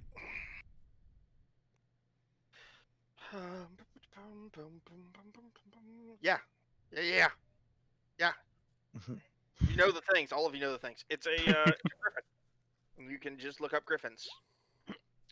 Taven, you don't know shit. I was chasing it. What is it? I don't care. You don't She know. screamed, "It's flying!" I'm going fast. Everybody I go else, 90 you feet. know, I go 90 basically. I mean, there's nothing really secrety about griffins. I'm not even going to attempt. As long Okay. as I've got eyes on it. The second I see that it's a griffin and I recognize it, I go back into the Sparrow's Rest and ask if they know of any griffin's nests nearby. So Brulin shrugs. There are several. That way, east. That's east, right? Some in the lake. Some other places. I hope you're Which quick. direction 'Cause was it going again, Mike? I wasn't on the right map. We're just on Blackhaven city map. Yeah, right now. yeah, I'm there now. Which direction was East, it going? right? Straight east. Straight east, Okay. just basically out into the lock. Alright. But I'm you can't. following but Dave. as you guys are Yeah, outside, Dave. it's a clear day. You guys get to basically out here. There are some like keel boats. I have rejoined the group now. Yep, there are some keel boats that are tied to the docks, but nobody's currently in. They don't have sails, but they do have a number of oars, and could be rowed pretty easily. Because it's a clear day, you can actually watch most of the way. The Griffin does fly quite a ways, about a quarter mile out into the lock. But you don't really lose sight of it because it is a large creature. You can track it most of the way, and you do see an island that it sets down on. So as we get to docks and see like several of the boats, I'll be shunting. Who owns these boats? At this point, there isn't really anybody about. All right. Well, we'll just have to take it. And like I'll just quickly scratch on the dock. We need one of these boats. We will be back. What's your character's name, Harvey? Reiki? Aluin. Okay. Hey. And then Tav, go ahead. Grab one of those boats. Get ready to go. I'm already cutting the lines and jumping in. I'm Yep. just jumping in and getting out of the way. Does anybody have proficiency in water vehicles? No. Nope. Let me double No, check. I'm just fucking with you. I It's don't rowing a think so. goddamn boat. I'm not gonna make you make rolls. All right. Hey, you never know, man. Sorry. No, I was just being. I don't. Does anybody? If anybody has proficiency in water, I do vehicles, not. I thought I that would might. be But I good don't. information for me to have later. Nope. Um, Nope. But it's rowing a boat on a fairly calm lake, so like, it's not that big of a deal. Sorry, I'm taking a leak. Tinkle, tinkle, little Mike. Oh well, nobody's called me that in a long time. That's not what your wife said. Oh, you haven't talked to my wife.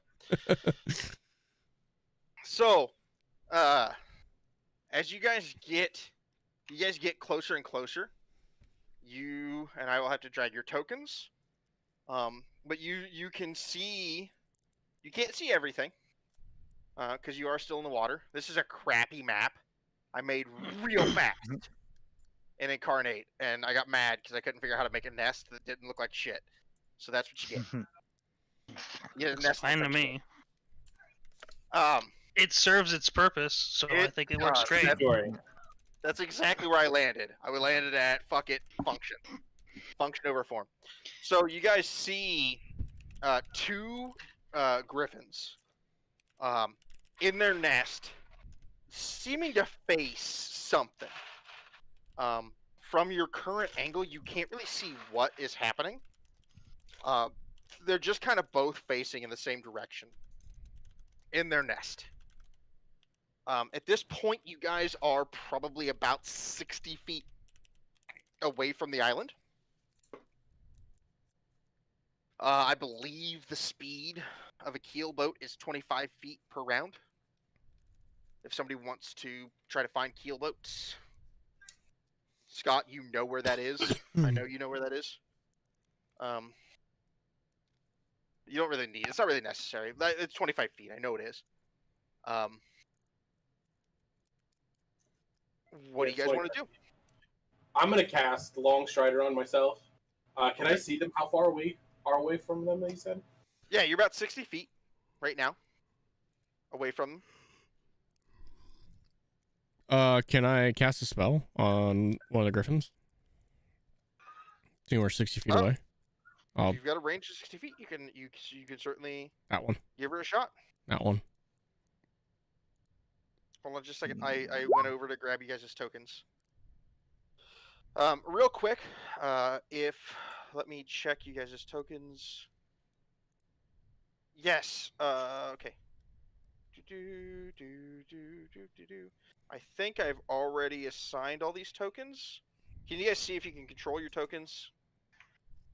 Yep, I can. And then for my sanity, would you edit your HP bar so that I can actually see your bar? 24. Okay. Not that I'm going to try not to kill you. But yeah. I would generally prefer to have a heads up that, hey, I'm about to kill this person, rather than be like, oh, Oh no. Daisy, thought you were fine, but you're fucking dead now. So on the way over, I would have probably cast Armor of Agathis on myself. Okay. Yeah. Is there anything anybody wants to do as a preparatory?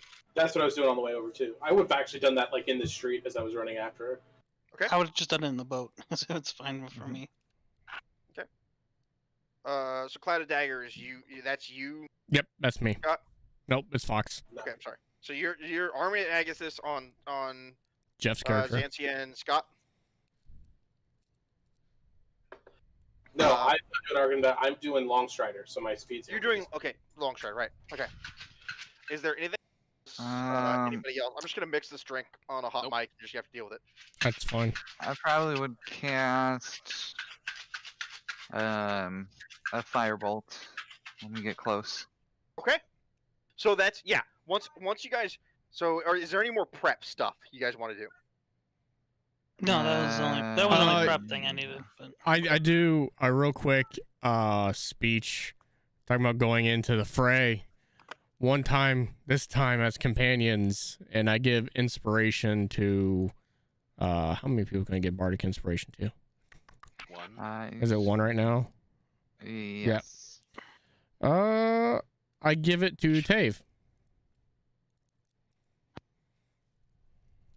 Okay. So yes, now, you guys are you're not where you are actually, I'm gonna say from the center of the island. No, we'll say from the edge of the island. You're 60 feet. So you're fucking way we're off. We're still in the water essentially. Right. Yeah. So Right. we're coming from up here. Or let's just say for simple maths, 50 feet. Yeah. So 50 feet away. who's rowing? I was rowing, but once I get within range, I'm not rowing anymore. How many oars are there? So there would actually be like six oars. So we're all rowing. It's up to you guys. I would be attempting, but probably not doing very well. I will row.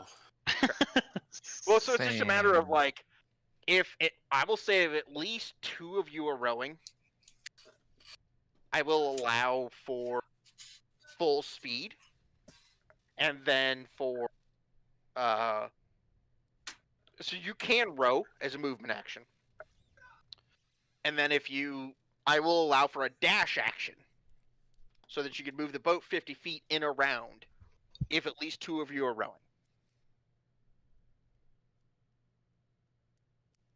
Okay. Are we gonna do initiative? So everybody will get like a chance to do a thing. Let's go ahead and get initiative up. Are they on the ground? The griffin are currently standing on the ground of the nest.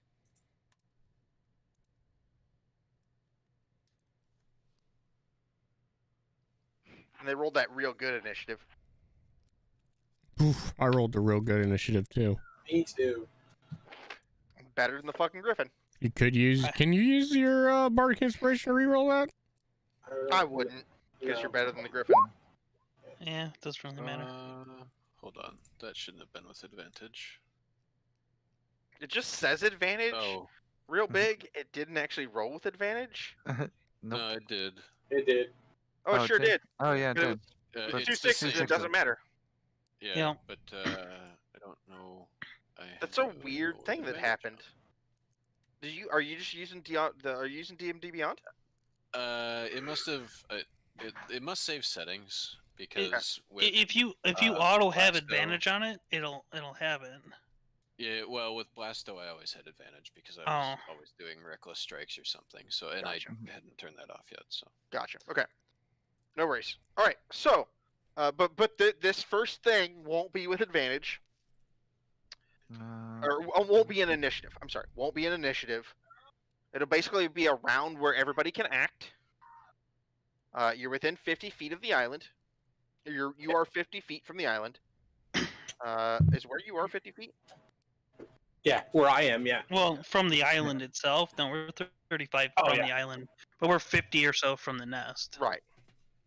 So your boats are actually a little bit farther. They're 50 feet from the island. So this is a thing without initiative. You guys can attack or row.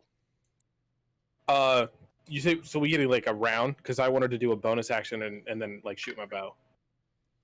Yeah, you guys are basically getting a. It's not really a surprise round. They aren't worried about you at the moment. Okay. Okay, I'm gonna go PY. You're on the first couple. I'm gonna use Zephyr Strike. And I'm gonna shoot it with my bow. Yes.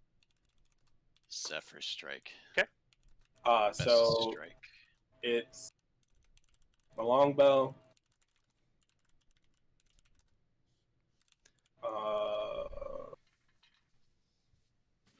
That's a hit. And it's gonna take Which one are you shooting? the closest one, that one. Okay. And it's gonna do that plus an extra D8 plus an extra D4. And did a 16 hit? Yes. Their AC is only 12. Okay. 10. Oh, max fire. And you're both going for the closest one. Yes. Okey-dokey. Okay, so I'll just try to keep it- rolling. And then I'm gonna jump out of the boat. okay, so the firebolt hit. We'll just say the firebolt hit first, because fuck you. And I'm gonna swim 45 feet. So 10 fire damages.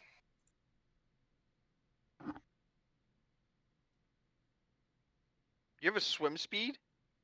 Zephyr Strike increases my speed by 30, and my base speed right now is 40. So my base speed is 70. So I'm gonna swim half speed, So 35. 45. Oh, okay. 35, Sorry, with 35. sorry, 70. 70. Yeah. Yes. Okay. Yep. Yep. Okay. And then your attack did 8 plus 14 plus. You realize it's just 17 rolling the points. Colossus Slayer, and you don't need to roll the D8, right? No, it was an extra D8. It was different. Oh yeah, that's true. Yeah, Zephyr Yeah. Strike adds a D8. Yeah, but so is Colossus Strike. It's a D8. So So 12, 18, 21 damages. Is what you're saying.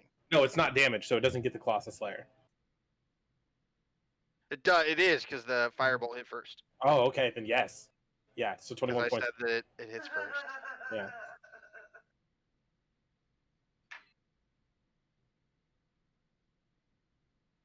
Okay. What is everyone else doing? I guess I will attempt to continue to row so that we continue forward. Okay. Anybody?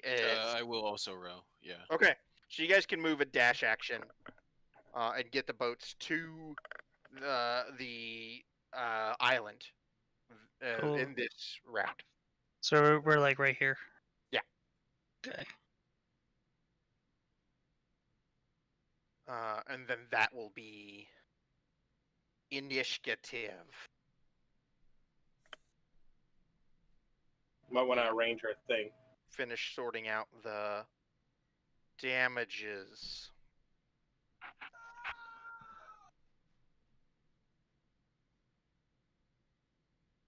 Okay.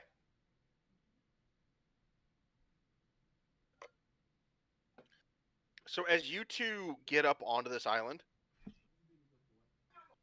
once you're standing on the island, and it's a little ways, but you guys are able to do it in that round. You can see Riley like cowering in this side of the. You can see her where she is. She's bleeding a bit from like the shoulders where the griffin picked her up, but nothing super aggressive. And she mostly just looks fucking horrified by the current situation. So who didn't get off the boat? I got off. So we're like here. Yes, whoever didn't get off the boat is basically right at the corner of the island. Okay. Tav was, I think, the only one that jumped out of the boat. Yeah. That's what I thought. Oh, okay. I get what you're saying. So, we're starting with Xanthia's. Yeah, no, I just meant like who didn't jump off the boat like a crazy ass orc ranger. Mm-hmm. I don't know about boats. Grew up Yeah. on Glacier. It's fine. Fast It's boats, fine, you're- though. You are a crazy ass orc ranger. It's I fine. just knew I'm really fast, so I thought I could make it. Right. And it's Xanthia's turn. Okay. Yeah. Let's do it. Let's go. Right. At this point, I've already saw you hit this one. I know that. So is this where adjacent to this monster? I can't tell like how Yeah, big they are. Yeah, they're adjacent. They're large, but they're weird large because they're griffins. Right. It's hard to tell. So Yeah, I just they wanted to. They're like touching each other. Because that puts me at 30, and that means I can hit this.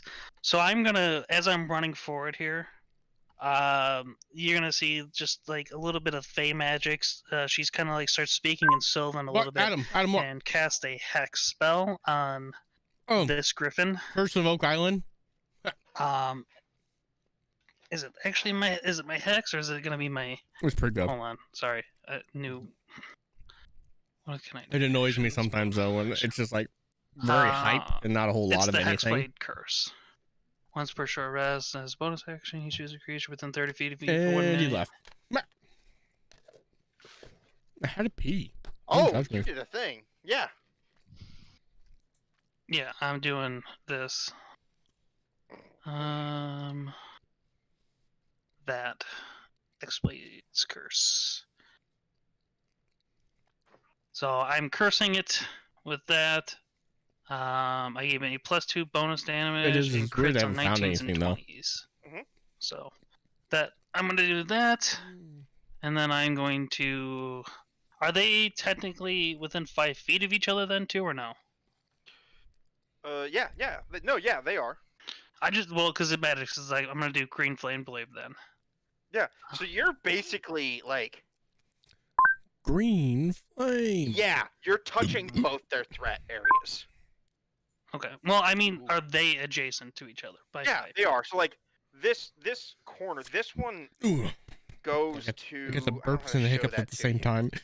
It's fine. It If you say hurts. yes, we'll call it a day, and I'm not gonna work for semantics. So essentially, I'm just going to attack this one.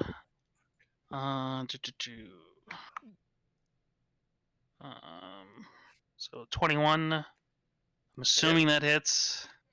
Which one are you attacking? Sorry. I'm Whenever you attacking okay. this one. Okay.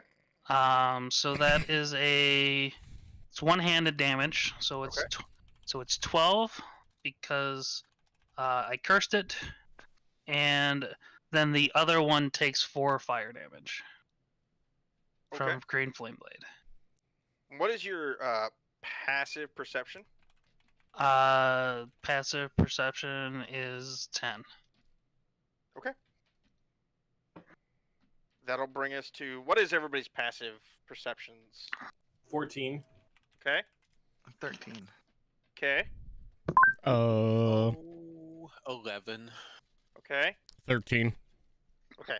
Right now, I'm just making a mental note of who is the highest ish, and I'll try to get all that written down at some point.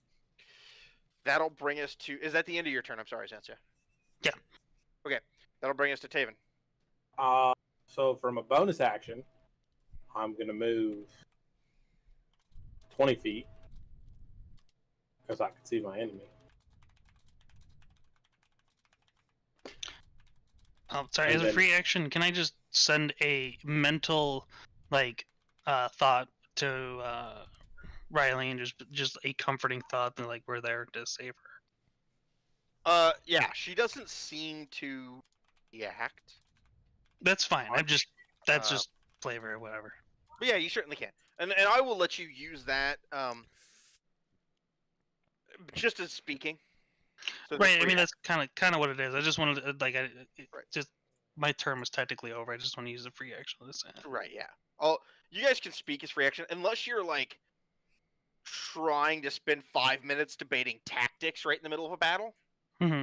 Right. That's not going to happen. But as far as just something like that, 100%. And that's I'm just explaining because I'm trying to kind of set the here is what's going to be the rules for the campaign. Sure.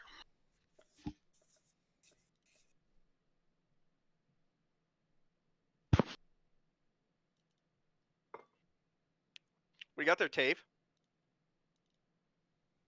Which one? The one that you've been smacking The one already? I've been smacking already. Smacking him in the face. What was what was the 8 the first time? What was the 8 the first time? That was Zephyr Strike. Okay, yep. So you only get that the first first attack. So 14 damages. That griffin's looking pretty pretty rough.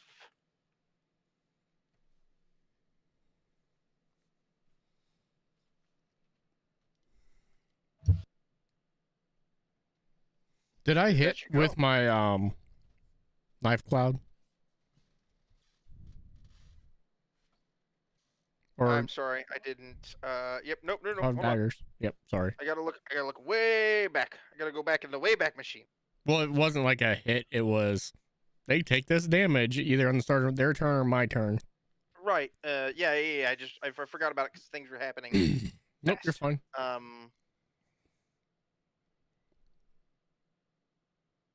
Okay. It won't. Okay. So. Yeah. It's there. Mm-hmm. Go ahead and make a 5-foot cube if you would, where you would have placed that. Okay. However, they won't have taken damage, but do make that 5-foot cube because depending on where you put that. Okay. Don't ignore that one.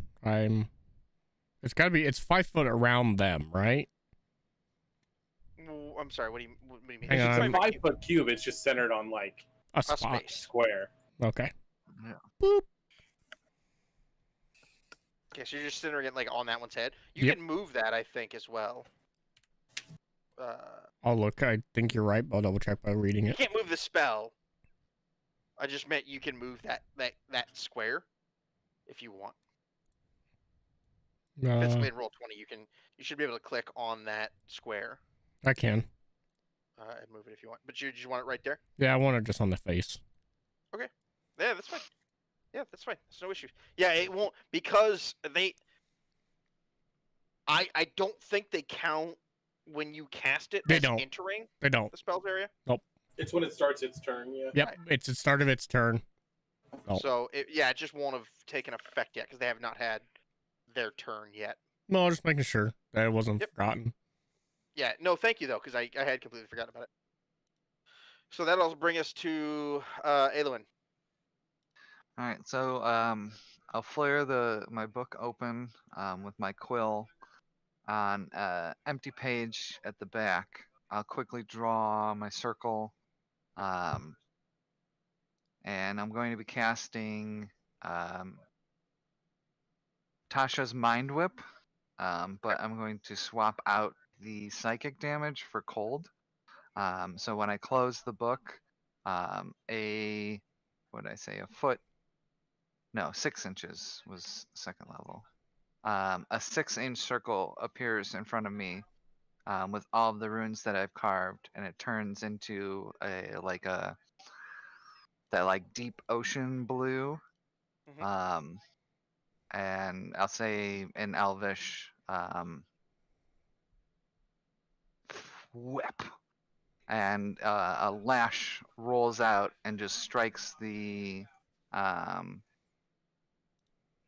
faraway griffin, and it Okay. needs to make an intelligence saving throw. Oh boy, this is gonna be real good, fellas. It's gonna be. Again, Hey, that's about as good as it can get. DC 14. Yeah. Oh, okay, so it takes 6 damage. I don't know how I saved with that minus 6 4. ice or cold. Okay, just for future reference, what is it that lets you change the damage type?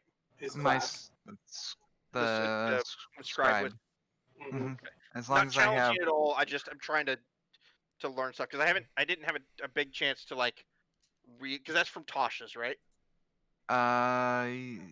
Yeah. yes. So I didn't have Um, a big chance to take in a bunch of the Yeah, Tasha's. of the same spell level, I can, if I have other spells in that slot that do that type of damage, and I have Dragon's Breath at level 2, Okay. I can substitute damage types. Okay, cool. And like I said, I'm trying to assimilate as much information as I can. Mhm. All right. That'll bring us 6. to. Yes. Yeah, I did, and it looks like it hurt. Dang it. Didn't I was, look resistant. I was really hoping the other effects would have taken place. Are there other effects? Yeah, but they don't take effect because it's saved. Oh yeah. Okay. Sorry. Yeah. So now it is Ricky's turn. I shouldn't have saved. Like that's absurd. I've never rolled a nat 20 and had it be a 16. Okay. I'm gonna move up here next to Xansia. Do.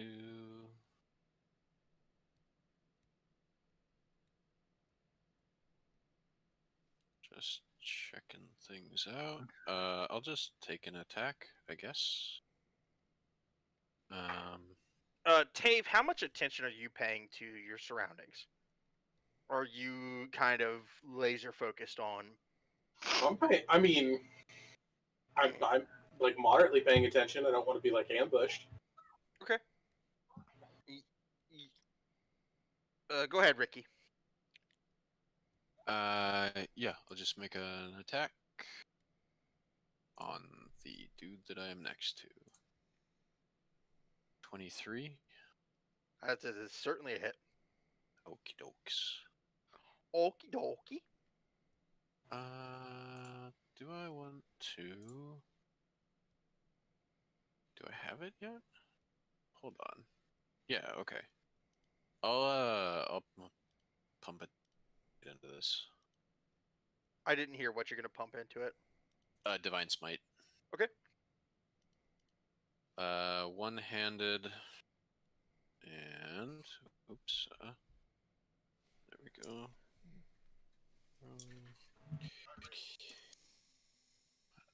10 big ones. 10 big old damages. Yeah. Alright.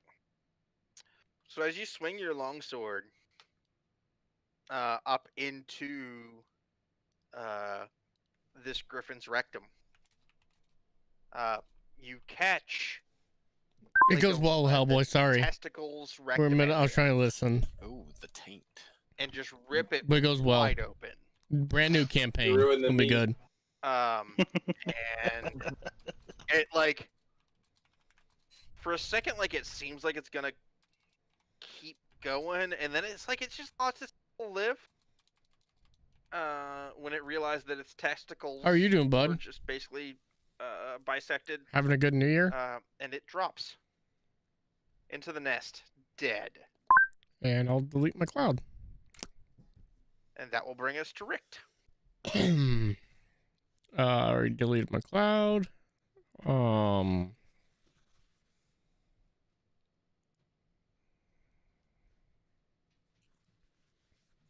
I look.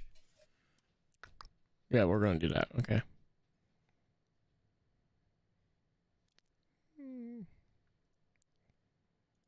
I think.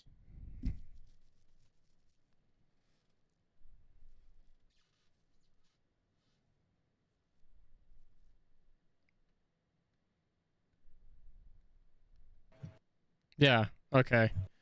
I'm going to look at the other one and I'm going to cast Bane. Okay. So it has to make a Wisdom saving throw. It normally tells me why is it not telling me? Oh, it's charisma, but it needs to make wisdom. I'm casting it with I'm just charisma gonna at tell you, this 14. is gonna be an amazing Roll. wisdom saving throw. It's technically It's charisma. I mean, it's charisma. I was incorrect. It's charisma. Yeah, so technically that's just an 11. It's not going well. Yeah. okay. So it takes It's D4. not 11. It's a 12. It's an 11. You're right. It's an 11. Sorry, you told me I could pull it up after what I rolled, so I did. Yep, Again, I you're did fine. maths wrong. You're good. Just fuck with you. Yeah. Okay. So D4. And it has to be subtracted. Okay. Yeah. It's just Bane. Yep. I'm sorry. It's Bane. Yep. Yep. You know what to do. So yeah, Bane has managed to take effect. Okay. And that's now. it. Oh, and then for my bonus action, I look over who's next on the turn order. Not- the Griffin. No, our on our team. So it's Tave. No, it's actually. I'm sorry. It's actually Xanthia. Okay, I so fucked up. I look at Xanthia. We gotta save her, and you get a bardic inspiration. Sweet.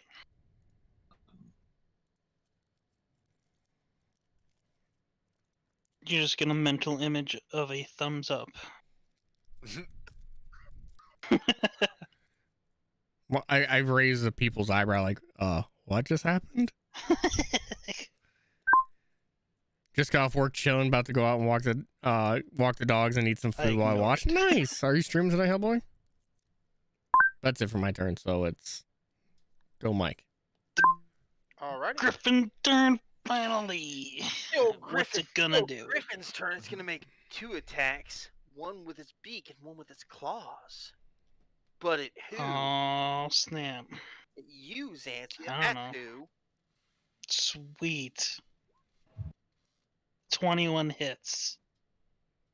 It's got 15 to roll slashing minus. damage. It's got to roll d4s. You guys gotta roll the You need to d4s just shut with the fuck subtract.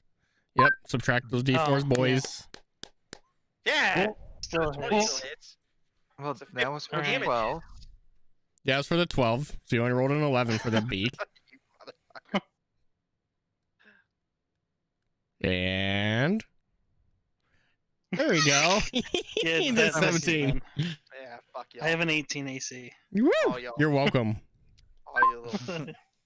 It was just about to take 10 damage. Got a so- Warzone companion app. It did Was in a nothing. lobby by myself. Got Didn't do top nothing. 90% in the world. It's Fuck. mad, though. This is just gonna Got sit in the there. lobby with friends. Bottom 22% Yeah, of the world. no, it's literally all it can do. Technically, it could How does fly that away. change? I don't understand how that changed. No, it's trying to protect its nest. Like, That's fine. I don't care. Cool. Hmm. I'm trying to think of would I actually kill it.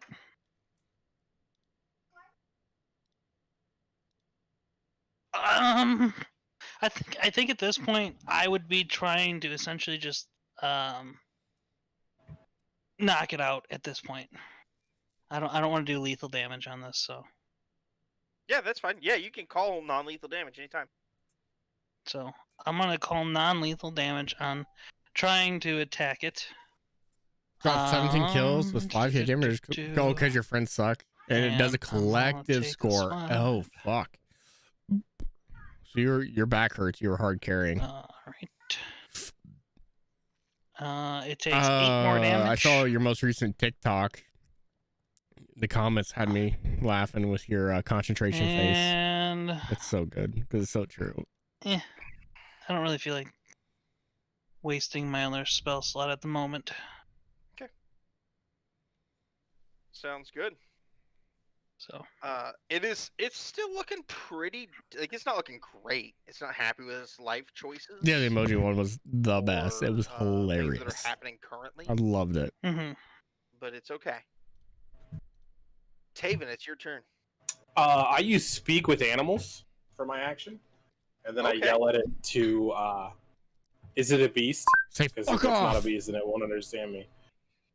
It is a monstrosity. Yeah, it's not a beast. Okay, well, I'm still gonna say, like, I'm gonna roar at it in my best orc roar, brandishing both of my short swords, and basically scream, cower. And That yeah, TikTok that's didn't my do turn. well though. I don't know why. Maybe It's because gonna- I wasn't it's in gonna there. Scream back at you. And It really didn't. It had like I'm 200. basically gonna Jesus. stand like over. It had like her form 256 likes with my. Okay. Yeah. when I was watching it. Okay. Maybe I'm looking through thinking the wrong one. Maybe it only had like 100 small likes. I don't fucking know. Yeah, I'm I Yeah, I fucking didn't out know. now. I rolled a 4 on a nature check, so. yeah, no, that's cool. No, I love this. This is awesome. That's gonna bring us to Aeluin's turn. All right, so Aeluin, also known as Jesus, just walking on water. no, I'm still on the boat. No, she's walking on water. There's no boat there, clearly. So How does the griffin look right now? It's at half, about half. Okay. It's not great. I must sneeze. Hold on just a second. Ignore the blue.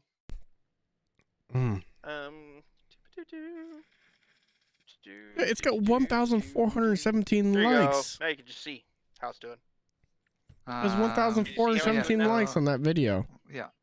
It's your best I'll go liked back into my video. book on the same page. Now that the spell cast, it's blank Are again. you being? Draw the Are you being same a similar sarcastic? circle, but with different. Oh runes, wait, I'm thinking of a different one. This time casting. That's okay. Yeah, I'm definitely seeing a different one. Never mind, I'm being dumb. Another 6-inch sphere comes out. No, I'm talking about that one, this but time I grabbed the wrong one when I it's looked it up. going the I'm being circle is dumb. going to glow purple. And I'm going to do Where is psychic that damage. one? Why don't I see it? So what? 4th level, I get 5 darts. And yeah, so 5 No, darts it's got will 166 streak out. likes. There it is. That's the DMR one. So that's 1, 2, 3, Where the fuck is that 4, one? and 5.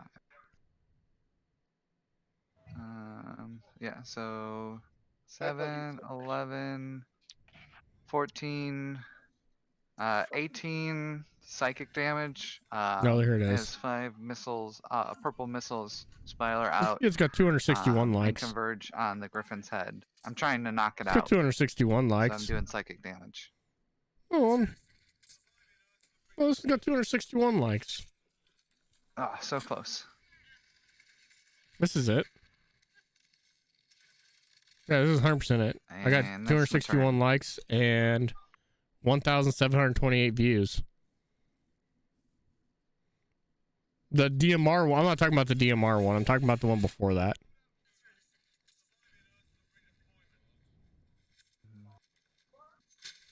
Mike, you muted yourself. I apologize.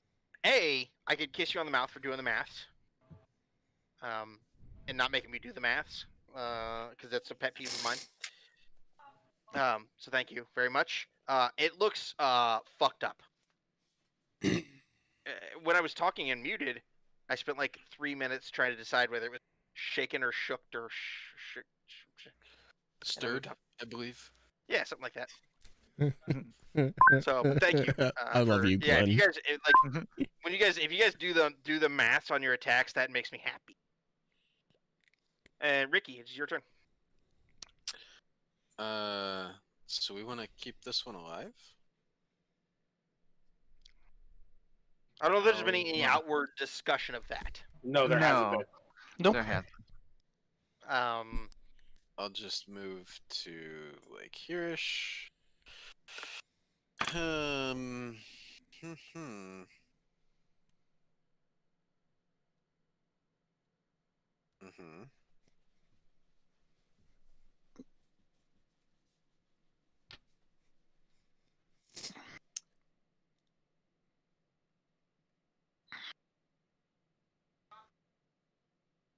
And I will cast Sanctuary.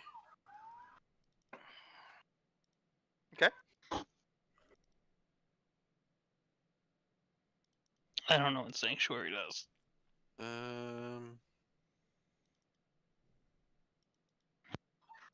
On Xansia. Yep. Is that one of those moments where you realized that you couldn't cast this on? What? You No. only... Okay.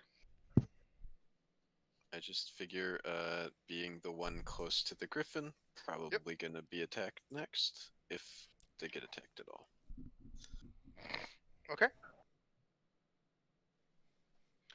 That'll bring us to Rick.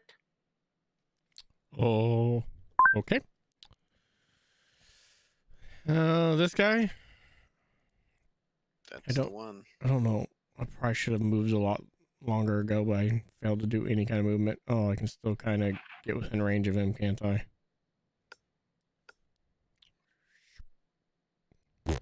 You can run directly over her partner's corpse if you wanted to.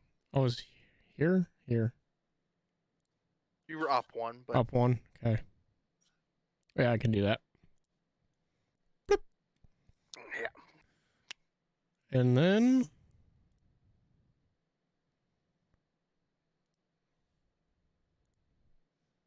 That's a hit.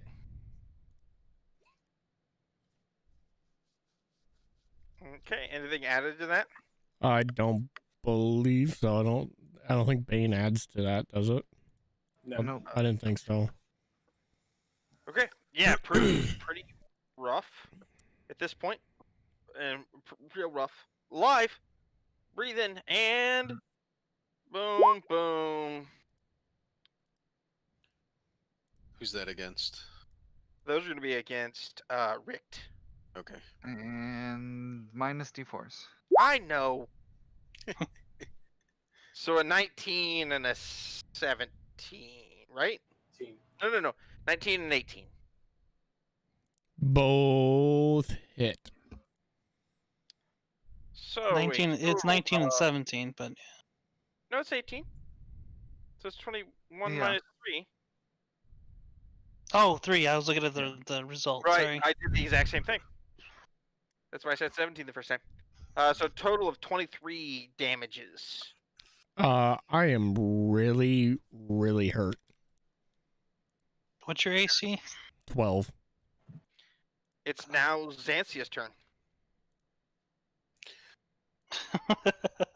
God. Do I have anything? I don't think I do. I'm gonna roll to essentially knock it out again. So let's do an attack. What's your bardic inspiration? A what? D6, right, at this level? Yeah, D6. Yeah, at this level. D6.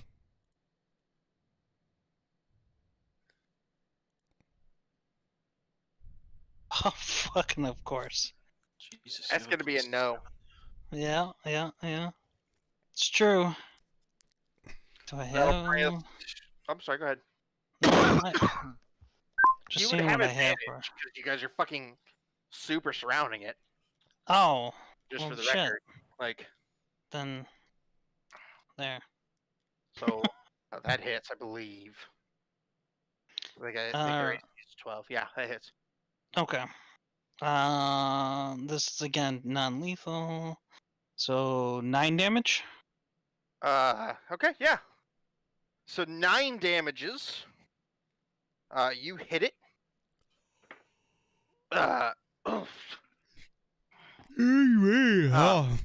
Just smack it with the flat of the blade across the head. Okay. Yeah. So you smack it like right across the back of its head. Basically, as it's biting, pulling back from biting Richt. And it just folds.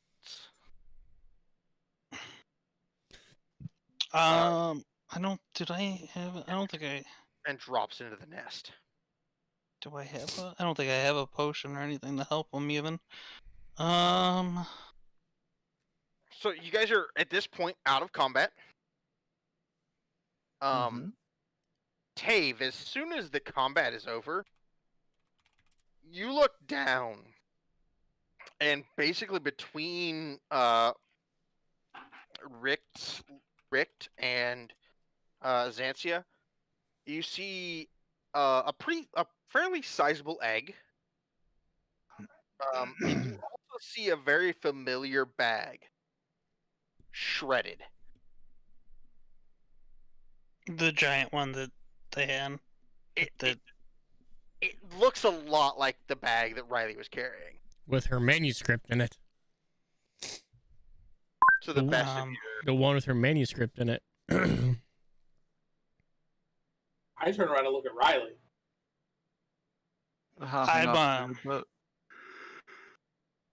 So everybody with a passive over, like, I'm gonna say everybody with a passive over 11 Oh.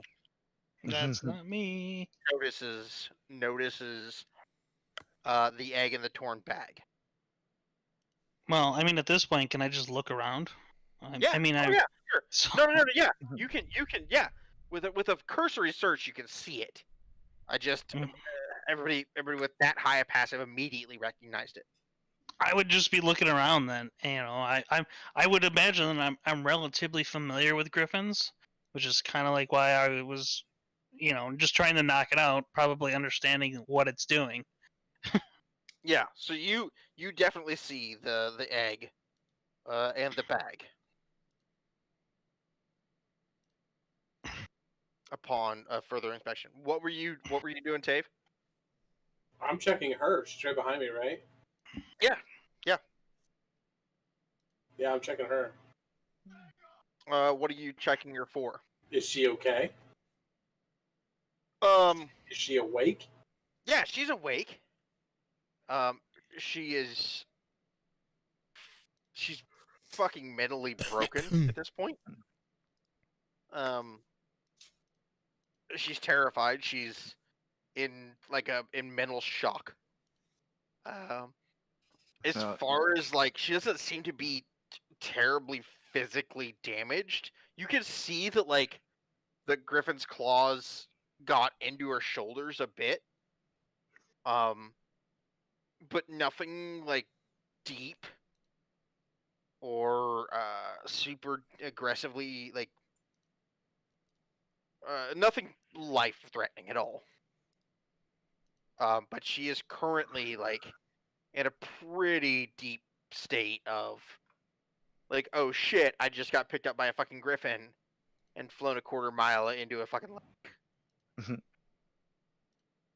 So I'll come up right next to and her, and while looking at Tave, or looking at her, look at Tave.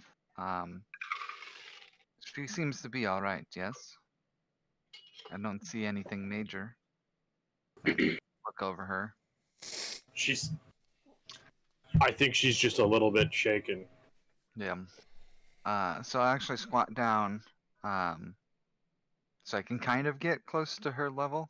And be like, Miss Rayleigh, look at me. Does she respond? Yeah, Okay. yes. What? So, Tave is going to bring you to the boat while we gather your things, okay?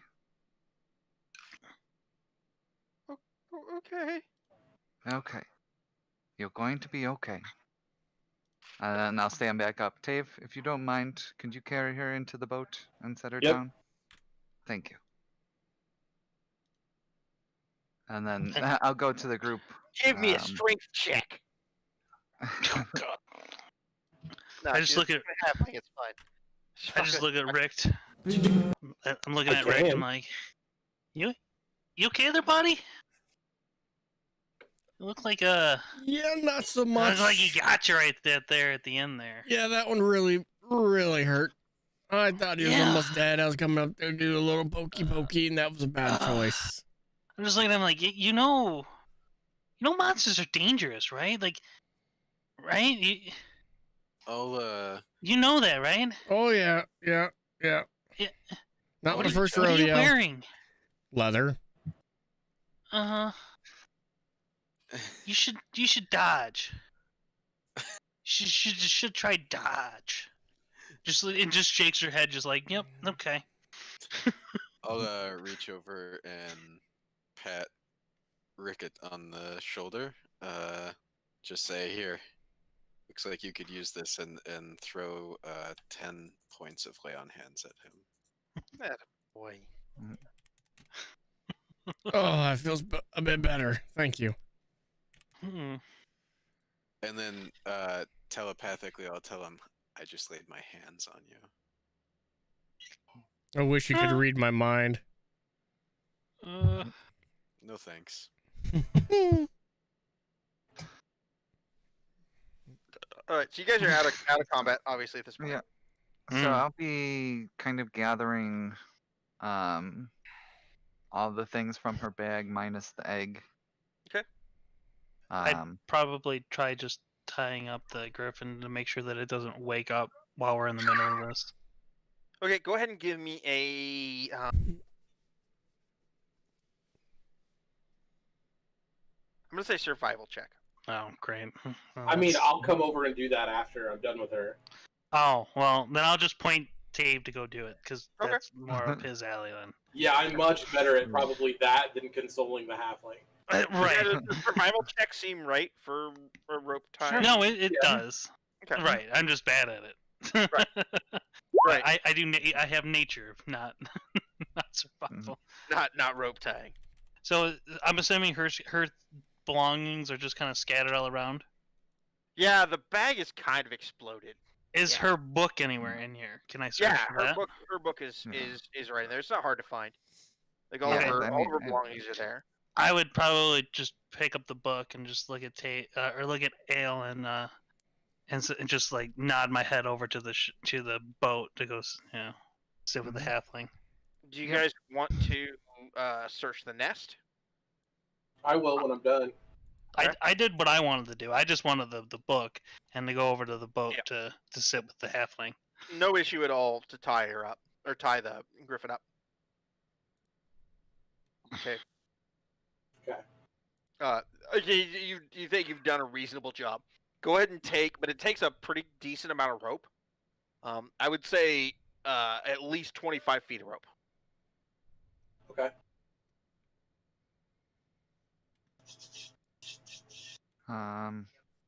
So is that the only egg that's here? Overwolf's Warzone companion tells It you is everyone's the only KD and egg in the stats nest. live and pre-lobby. Okay. If you have a suspected cheater in the lobby Anything and else options of to note ban in the them and nest? There back is. out. Go ahead Wow. and give me an investigation But check. Activision still doesn't have an anti-cheat. That's fucking disgusting, Hellboy. You got it.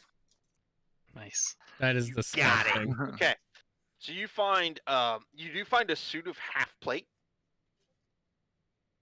in pretty decent shape. As well as in various gems and gold. And it's clearly like a while of picking stuff up, but there's about 500 gold worth of like gems and gold. And I'll just add the gems to the gold. So 500 gold. Okay. It's just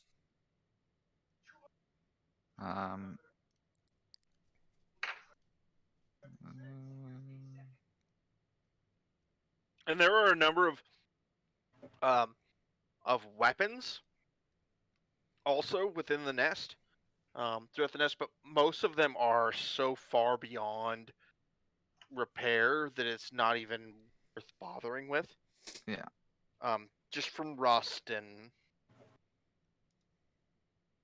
I go over to the dead griffin and I kind of just look at it for a second, and then I look at whoever is also still in the nest, and we can't leave this here.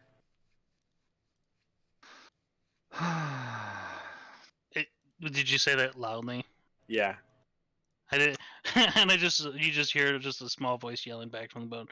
You can't bring it on the boat.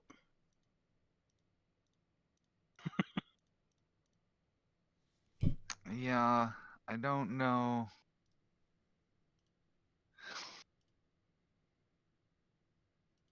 Well, We should at clearly least they drag were it out of the nest. partners, but yes, we should move it outside of the nest. Does anyone know what this is? Oh, these are griffins. Are they they're- vengeful creatures? Well, they're Because I don't want to leave this one, and I like nudge over if it's just gonna attack the city again. I mean, from what it's gathered, it looks like it may have. And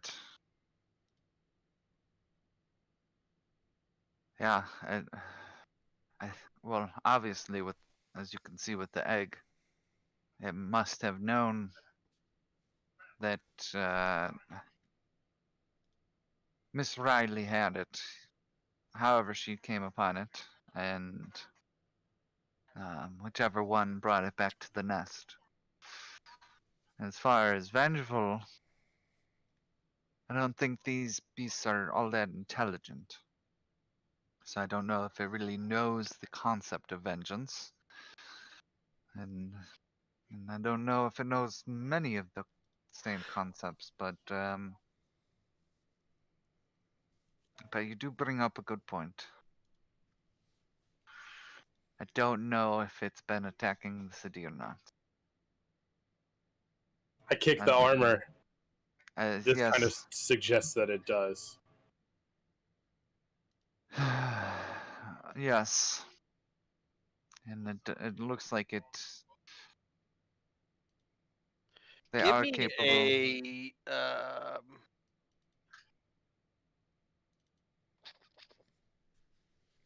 Give me an intelligence check, anybody that wants to. Okie dokie. Intelligence what check? It's just straight Oh. intelligence check. What? Taven, you know the things.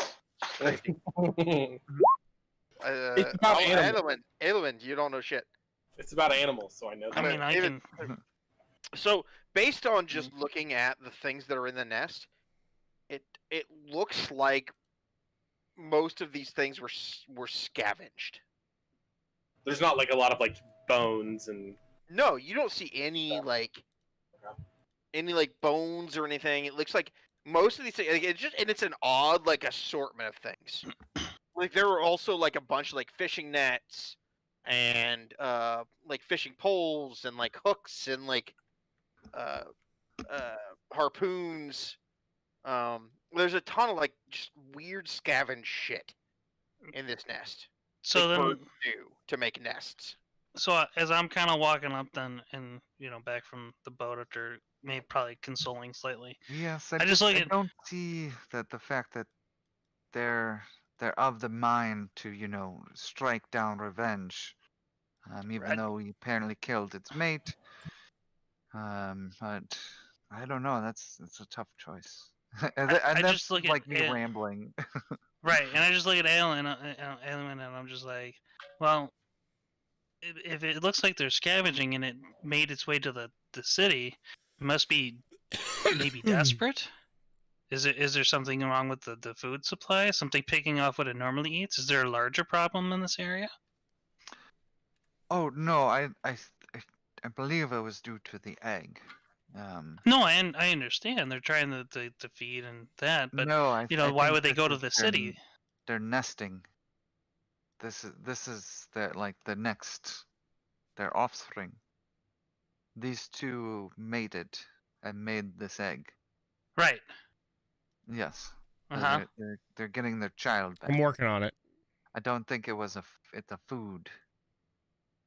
Well, I'm saying that if it's picking things up from the town, which is relatively risky, why would it do that unless it's stupid or it's having trouble with food, sources elsewhere? No, I don't think it's food. Miss Riley must have had its egg. I don't think it was trying to eat Miss Riley. How big is this egg, and what did it fit in the bag that she had? Yeah. It would have, and okay. You at this point you can't be 100% sure, but yeah. So it looks like that okay, I guess I missed something. So the remains of the bag is torn open in a way. You missed anything, but like Harvey picked up on it really fast. I see.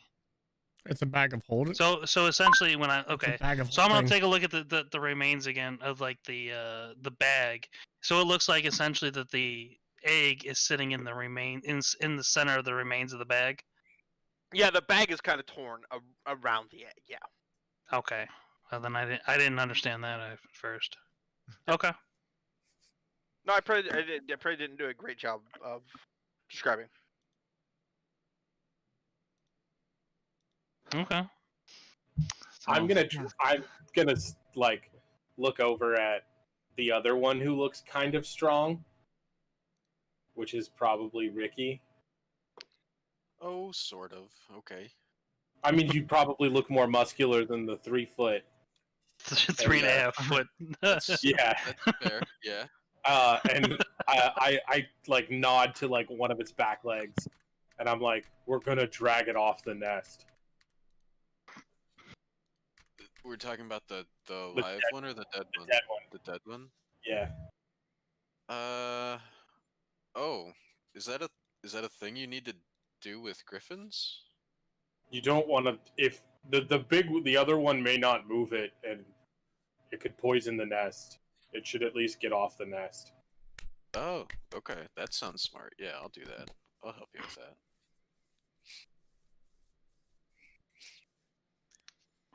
So we just drag it over. Yeah, and easy enough. Probably Go ahead the and give me opposite side, like but- what are your strength scores? 12. 14. Yeah, it's not. Yeah, it's reasonably easy. I would assume you would have drug it the opposite way, but Oh yeah, from our away boat. from our boat. Yeah. I mean, it's a pretty significant effort. I try to put it like as far into the water as we can, hoping like the water would drag it out at some point. Yeah, and there aren't really currents because it's a lake. Well, lakes have waves when the wind blows the Right, stuff. but there aren't really currents It's necessarily. not, yeah, but you know what I mean. Like I just wanted to. But it does pull off- it does start to like float away from Yeah, the island. that's kind of what I wanted. I don't want it to. Yeah. Yeah, you want to remind the female griffin of the mate you murdered. Yeah. And then I say everyone on the boat, and then I pull out my knife and I'm gonna cut the ropes.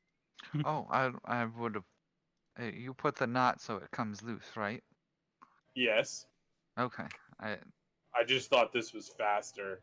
Oh, I can pull from the boat to get the Oh. rope back. Okay. Well, I don't know if you're gonna get the rope back because it's like partially like laying on it. Oh, Yeah, you're down Well, another 50 foot of rope. I don't care. Another 25 foot of rope. So Scott, you have no rope. Yeah, I don't care. okay. Rope's Well, cheap. It looks like this is all we can do, and we'll just make sure that. Yep, you're just leaving a griffin tied up in the middle of an island. I just said I'm gonna untie it. Oh, okay. Yeah. Sorry. With the Sorry, thing. that's when you cut the rope on the boat. You cut the rope on the griffin. Yeah, why would I cut Yeah. the rope on the boat? I don't know. I was confused. I said Yeah, everybody Scott. on the boat, and I'm gonna cut the boat or the rope on the griffin because He's it's so cutting the uncomfortable. boat, guys. He said he's cutting the boat. Cutting the boat on. Yeah, We're all stranded on an island with full a One Piece We're gonna have to territory. sail. I hop on Tave's shoulders and I say, "Mush." All right. So We're gonna have everybody to back sail on the the boat. rope back. I do Whoosh. like kind of surround the egg in like a softer, and I get it a little bit farther away from the griffin, so that way if the griffin wakes up, it doesn't like roll over or do anything to crush the egg.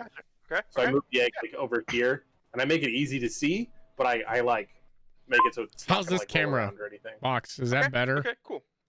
Yeah. All right. Yeah. Easy enough. And then you guys get on the boat. And I presumably row back to Blackhaven. Yes. Yeah. And the whole time you're rowing back, Riley is like shaking in the back of the boat. I'll put a blanket over her. And it like, Oh no, I guess I wouldn't have had any of my actual gear with me. oh, that's your call whether you would have had your gear with I put my fur cloak on her. Okay. I mean, I take my. I would be attempting to probably console her. and like the fur cloak doesn't seem to help much. She still seems pretty shook. And is just kind of shivering and like just that like terrified thing. What do you do to try to console her? Ugh. Just trying to talk to her. Really, I mean, it's like, hey, like, you're okay now, all that kind of jazz. Put my hand on her shoulder, send her a mental image of another hug. She just never should have bought the egg. Never should have. and just like you bought the egg? Yes. Yes, I bought it. It was interesting. Shouldn't. Bad. Who was selling an egg? I don't know. A strange man.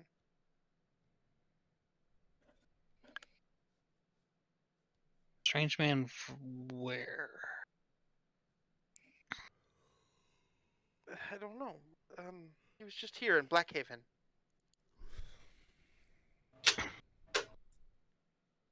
I just pat her on the shoulder. I was like, yeah, that was probably a bad idea.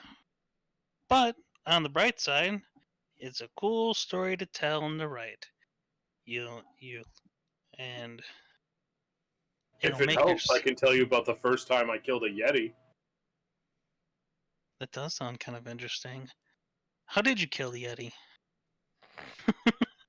Well, I was like 12, and we were supposed to be hunting, but I wasn't really paying attention, and I stepped on the Yeti, and it jumped out, so I had to chew its throat out with my tusks. That sounds about right. Wow. See? Okay, See? then. You survived, and you didn't even have to chew out the throat of a griffin. So She just looks like catatonic at this point. Doesn't seem to Understandably. be really listening. It really wasn't that bad. We had the rest for dinner. That's what the cloak's made out of. So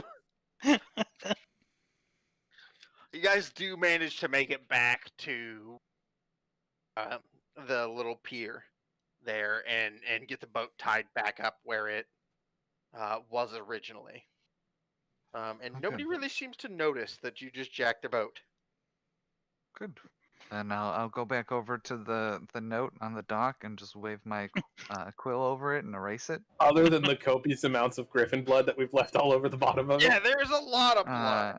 Oh yeah, I'll go back to any blood spots and the 3-inch circle. It's and more just pools than wave blood, the really, but yeah. press the digitation across the boat. Yeah. Totally, yeah, and that'll take care of it. All right, so at that point, it's like Riley kind of gets up finally from the bottom of the boat and just thank you all. Yes, thank you. I must get going. No, you should rest one night at the inn before you go anywhere. You need rest. You can leave in the morning. You're in no state to travel. Let's head back to the Sparrow's End, or rest. What is it? Sparrow's Rest. Sparrow's Rest. Yeah. I'm sure Master Brolin wouldn't mind having you another night. You're right. Thank you. Yes.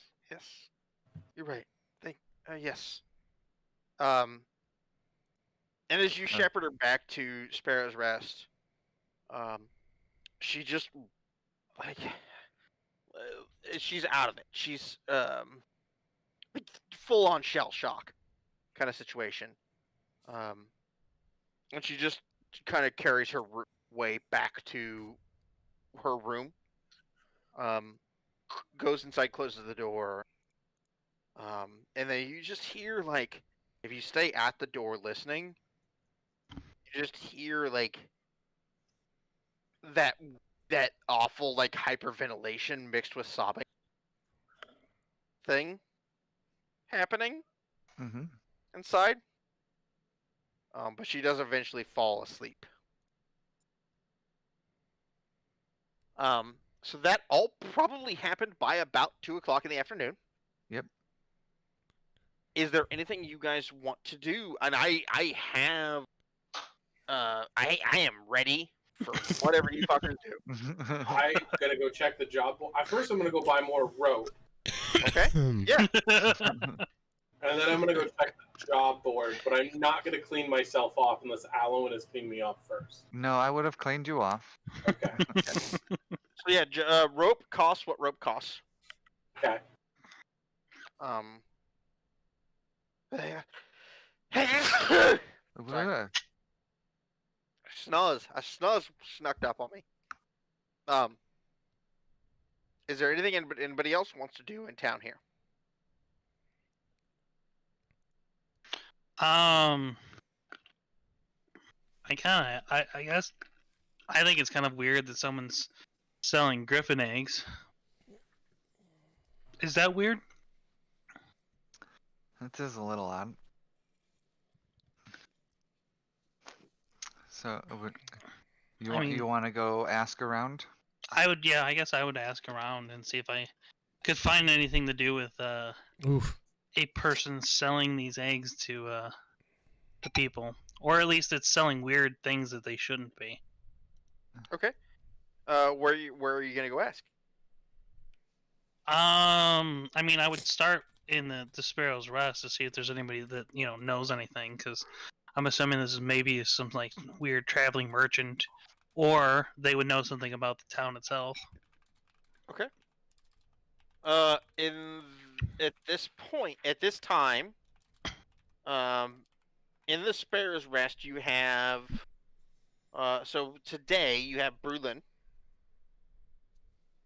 who is the dwarf, who owns Sparrow's Rest. Fan Nasem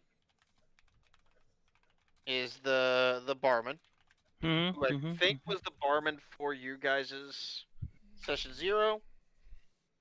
I thought it was Fail. Is that his full name? I think it was Fan Nasem. Oh, okay. The human that was kind of a shithead until you tipped him. Oh yeah. Hmm. And then the dwarf came in a little bit later. Yeah, Brulin came in a little bit later. At this point, Garrick. No. It's 2:00. Yeah, Garrick is still cooking. And then Doric. I would just went out to whoever's. Not Doric. Sorry, Doric is a guy from our Tuesday campaign. Dobruck. The other person. Who is, I would have just went up to half-orc. who's ever running the front of the place and just asked about it. And they're like, hey, do you know anybody that's selling odd things? Odd meaning like, I guess in this particular situation is a griffin egg, but they may be selling other oddities. Oh, to be honest, and this is Fandisem. Sorry, let me get that character pulled back up. I'm gonna flip to that character so that I can do this correctly. I'm sorry.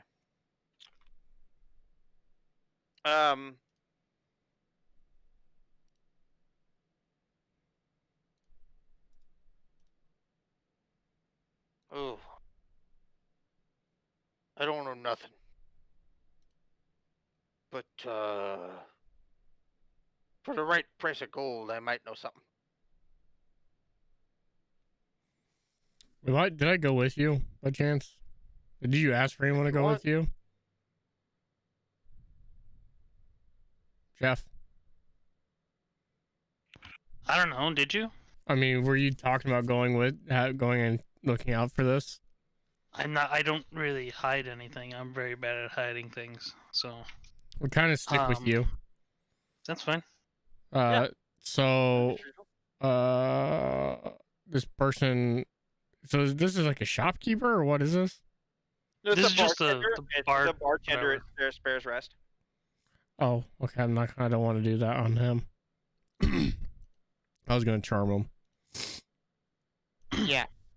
Probably not gonna do that. Yeah, it's the bartender at Sparrow's Rest. I don't want to piss him off. I don't know. I'm just asking him a question if he knows anything. Oh, I don't know nothing. Unless, you know, you think I should know something. And then I might know something. What? Yeah. What? So and just tilt my head to the side. So, do you know anything? Oh, I don't right now. You know, maybe for the right purse, I might know something. I just look at him. I'm like, why does money change what you know? Don't you know what you know? Well, sometimes money helps jog the memory, you know. Really? It's very odd. Why? How does that work? Do you have some kind of weird condition where your money is tied to your memory? I look at Zane and go, "This is extortion. Let's say that's right. They're trying to extort you for money." He knows. He has the information. I'm assuming at this point you don't understand that.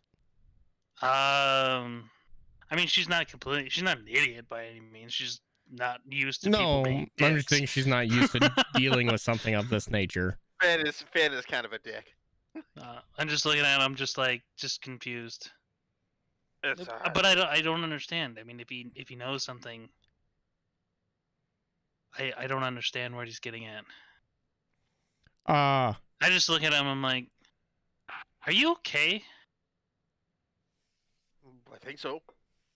You sure? No.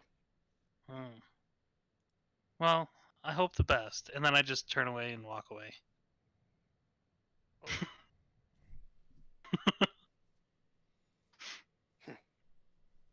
And I go to back, like wiping the bar. And then I go to the next person. Okay. I don't know whoever else is of the establishment, and then I ask them the exact same question. So you basically at this point have the choice between Berlin or Dobruk. Berlin is the dwarf that owns the place. I think I talked to him before, right? Yeah, she's the owner of the bar. I would talk. Okay. I would talk to them. Oh, hi. How can I help you? Oh, I was just wondering. I was about to ask my question, and I just kind of look over and was like, did you know that like money can play tricks on what you remember and what you don't? That's so odd. You must be speaking about Fan. Yes. I mean, Fan is an interesting character. Money certainly jogs his memory and his ability to do things and his ability to, yeah. Fan likes coin. I just look at it and it's like, wow, it's a weird affliction. And just kind of like make note of it. It's not an affliction so much as a character trait. I'm just writing it down in like my in a black notebook, just in there like, okay. But anyway, I guess what I was really wondering was just I was curious, and if anybody was around here that that's like selling oddities. Specifically, I was looking to see if someone was selling something like a griffin egg or some other weird monster items that typically aren't sold. Not around here. Most folks interested in doing things of a questionable nature are scared to do things like that in Sparrow's Rest. But if you're looking for shady business dealings, the Black Pigeon would be your best guess. All right, sounds good. I'll take a look there. I appreciate your time. And then just wave. Have a good day.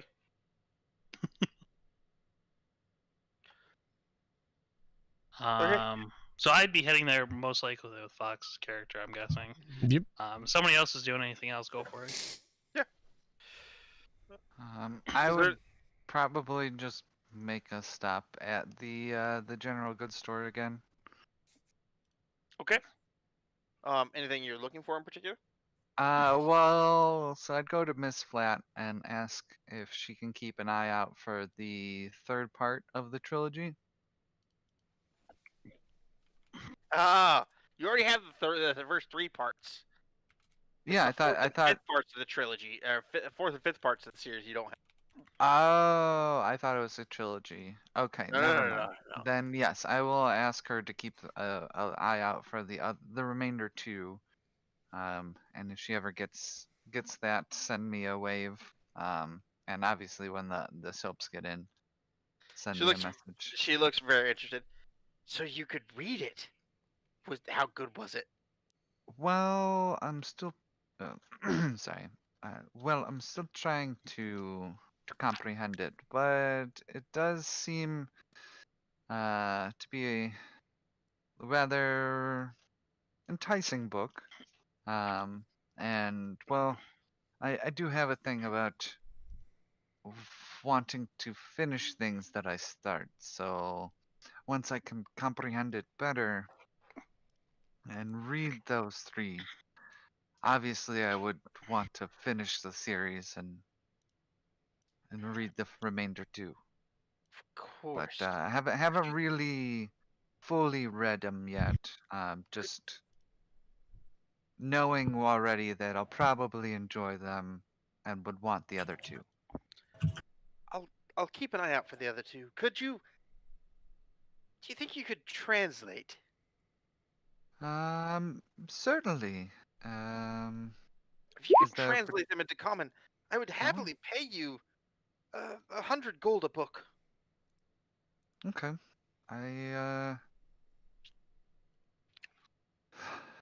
probably could. I'd have to find someone who can teach me on a little bit faster of a schedule, but I mean, it probably would take some time. That's And fine. I'm very interested. The pictures were very intriguing. yes. Well, as I said, I don't know how well I can do in copying the pictures, but could definitely be able to translate them into common. That would be wonderful. Thank you. But I will keep an eye out for the other 2 books. Is there anything else I can do for you? No, I don't think in the last 2 days you would have gotten any other books in that outside the ones that I've seen from the last time, Oh, or no. the soaps. I doubt those had come in. Unfortunately, yes, no. Yeah. The soaps have not arrived. And no other books. But yes, thank you. I'm very excited. This is, oof. I've wanted to read these books for a very long time. Well, I will make sure that the first ones that get the translation will come to you. Yes, they're very interesting. Yes, indeed. How well do you know Miss Riley? Al's horny. Sorry. Sorry. Go ahead. Go ahead. Sorry. How well do you know Miss Riley? Well, not very well Oh, okay. at all. She's. I mean, she came into town about a month ago. She seems very nice. But new. Okay. I wasn't sure of when the last time I was with her, if how the rapport between you two actually were. Oh well enough. She's very friendly. You may have Yes, noticed she that. is. Yes, Uh, I see. Very trustworthy, trusting very quickly. Yes, and I don't. Yes. I wouldn't say I know her very well. But she seems very nice. In the time that I have known her. But she's only come into town some in the last month.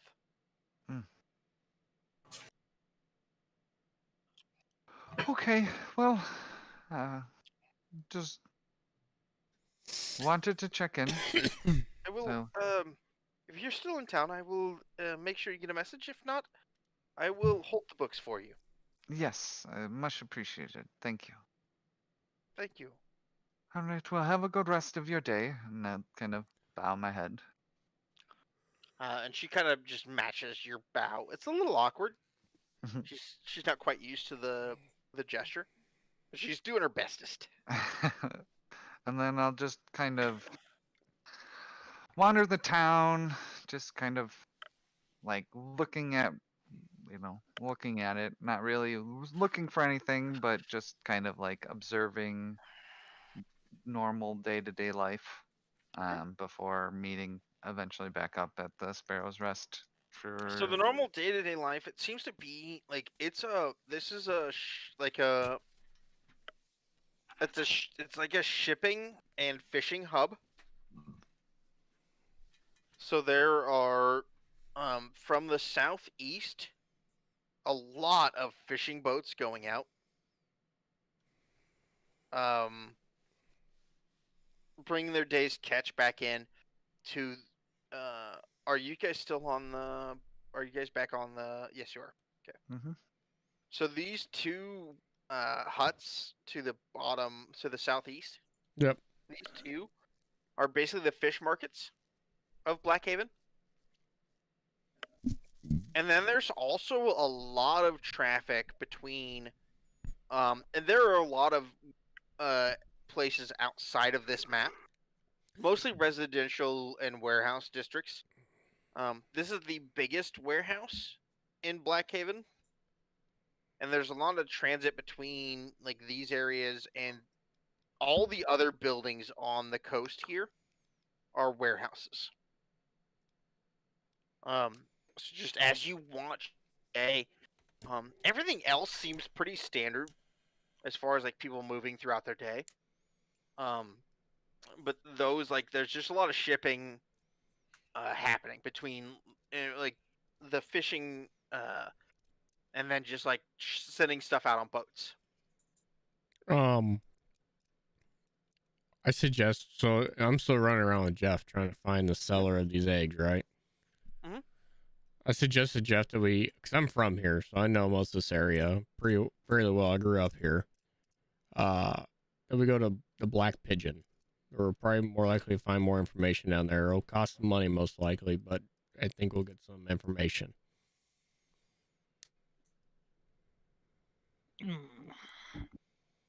Okay. I mean, that's kind of like where they pointed us to anyway, right? Yeah. Scott, are you back yet? Yeah. Okay. We'll get to the job board in just a moment. So you guys get into the Black Pigeon. Give me just a moment. It seems like so you know the place. I'll let you lead then. Okay. Just before we enter, and I look at Jeff's character and I say, please don't mind this. And I turn back into a high elf looking version of myself for a moment, because I'll be more recognized that way. I'm not the one that gets offended by it per se. No, but I wasn't sure if you've seen it before. It might freak you out. I just went from a humanoid to a high elf. I mean, I was at the table when you were arguing, and you were originally at whatever. So that happened.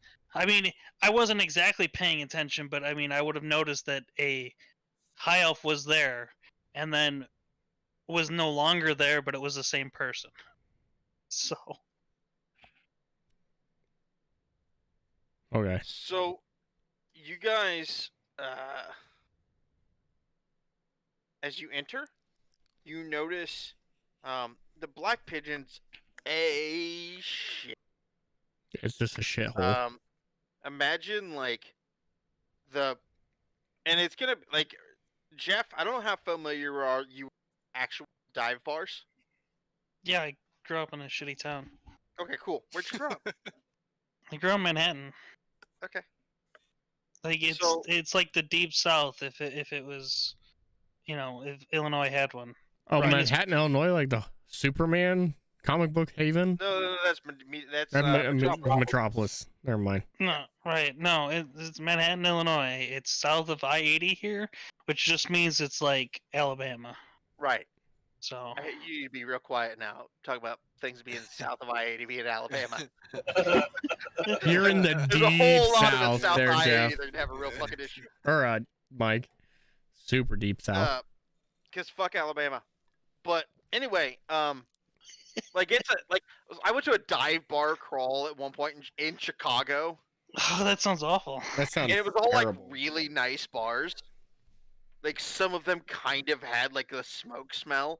The And I'm like, you hipster bars. motherfuckers don't understand what a dive bar is, and you need to go to hell. They're hipster Well, bars. I mean, to be honest, like ever since like they outlawed smoking and all that kind of stuff indoors, and when we were what, like 21, 22. Yeah, in our Yeah. 20s. No, it was like So- 20, yeah, it was early I enough. remember because I remember going to bars where it's the haze, like you can't see to the other side Right. of the bar clearly But, like, because there's a Unless you've been in a bar where you're like 70% sure you might get stabbed, you haven't been in a dive bar.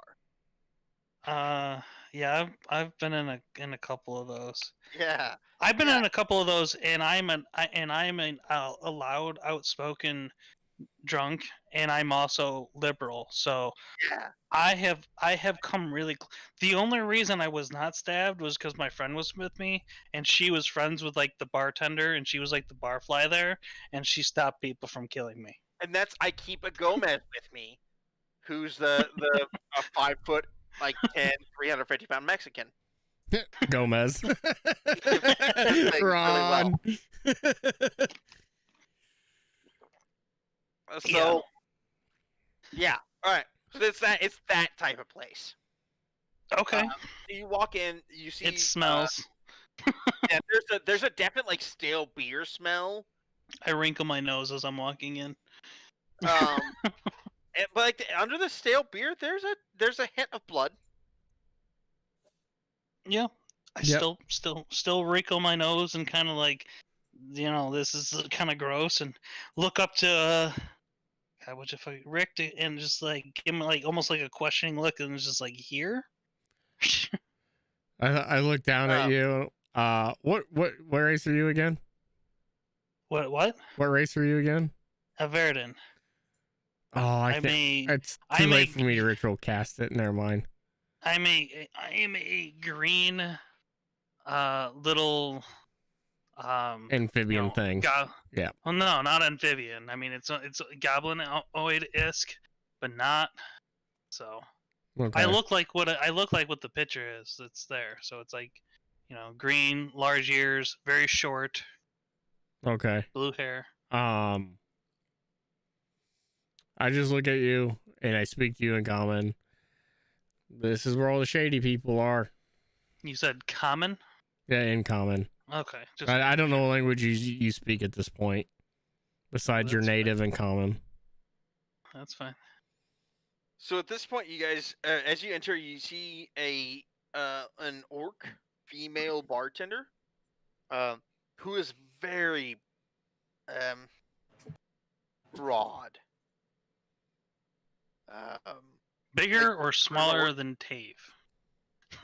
Well, so she's how tall are you, Tave? If I stood all the way up, I'd probably be closer to 8 feet, but I'm not, so I'm closer Okay. to 7. So she's only like 6'2", Hmm. but she's wide. Okay. And then you also notice, kind of just hanging around the bar, a rather large, like 8 foot tall bugbear. A bugbear? I'm gonna go with I've never seen a bugbear before. All right, so you just see like a furry. It looks roughly goblinoid. Do I recognize this bugbear? Is it a normal patron to here? It's the bouncer. Oh yeah, I'd recognize a bugbear. Yeah, you'd recognize him. What languages does he speak? Just probably common. I don't know, fucking whatever bugbears speak. Okay, fine. Fuck it. Common and goblin. Bugbearian? Fuck you guys. Yeah, bugbear. I don't know. I speak Goblin if I want. What's his name?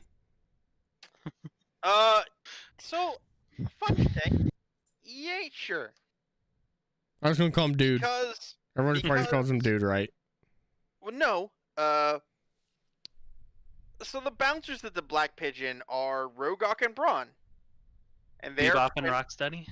They are twin bugbears, and they are, to most people's abilities, identical, and they enjoy it. So they get called each other. So I'm just. What was the two names? Rogok and Braun. So I think I've always known the bouncer as Braun. So I'm gonna call him Braun. Like, what up, Braun? And I do like a cool handshake with him. And he just kind of like looks at you, the real narrow eye. He says, "I'm Rogok."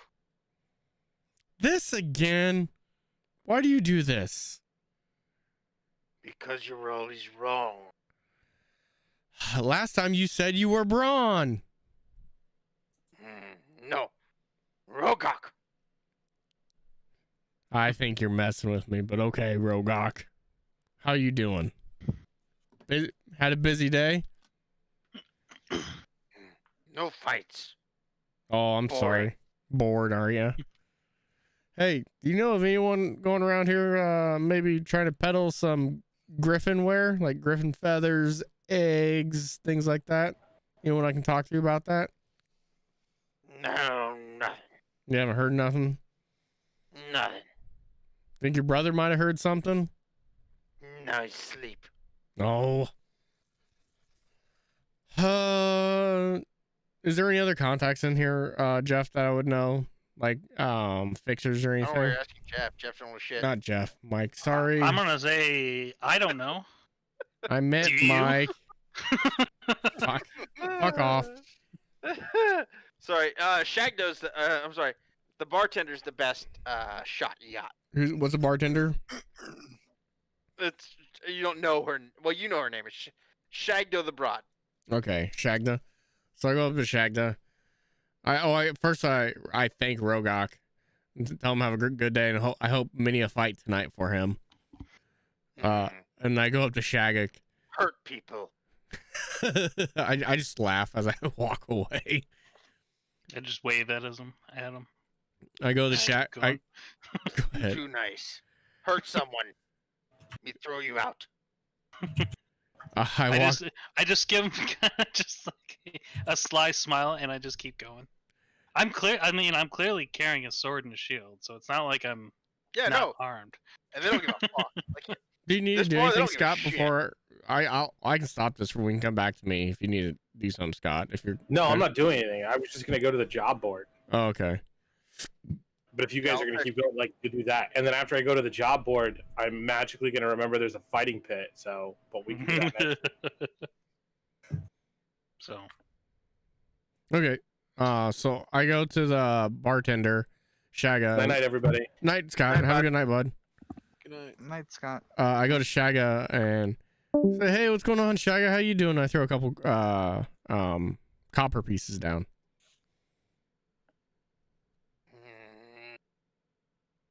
What do you want?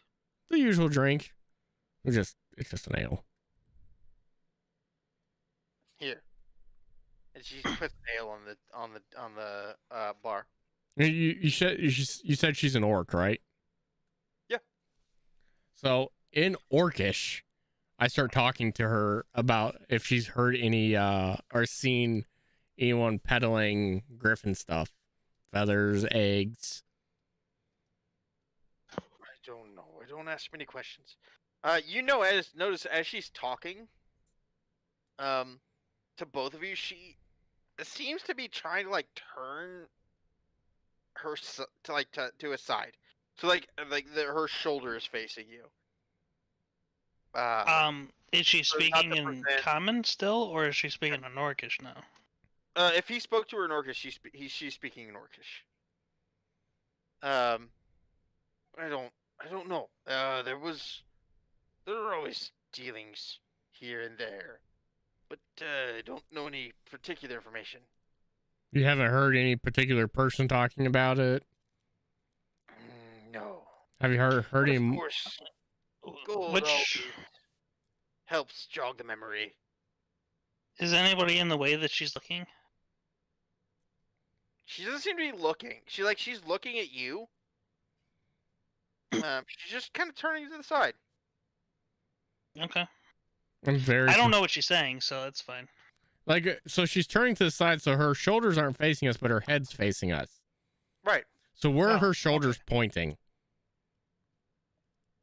Kind of towards the door that you guys came out of. You came That's into, I mean. I don't know what's being said, so it's all on you, Fox. It's you. I know. You got this. I'm trying to think about how to continue this conversation. Have you heard anything outside of the Black Pigeon about some people peddling Griffin stuff? Griffin wares? No. I guess I'll go hit up. I asked her for the name of that black market guy. If there, or a name of any of the black market trades guys here in town. Joe. Joe?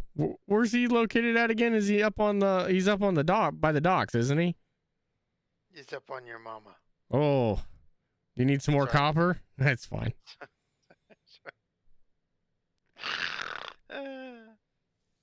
No, I don't know. I don't know things. I don't know. What do you ask? Someone was peddling griffin eggs and sold one to a person I know, and then the griffins came back for their egg. Well, that's too bad, but when you buy that sort of thing, you sort of assume the risk. That's fair, but that risk should probably be told to the purchaser, because they might think that the griffins it came from is dead. That's a big jump. Yeah, that's fair. That's fair. Well, I tell her I hope she has a wonderful night, and I throw a silver piece down. She What? looks at it, looks at you, in your fancy clothes,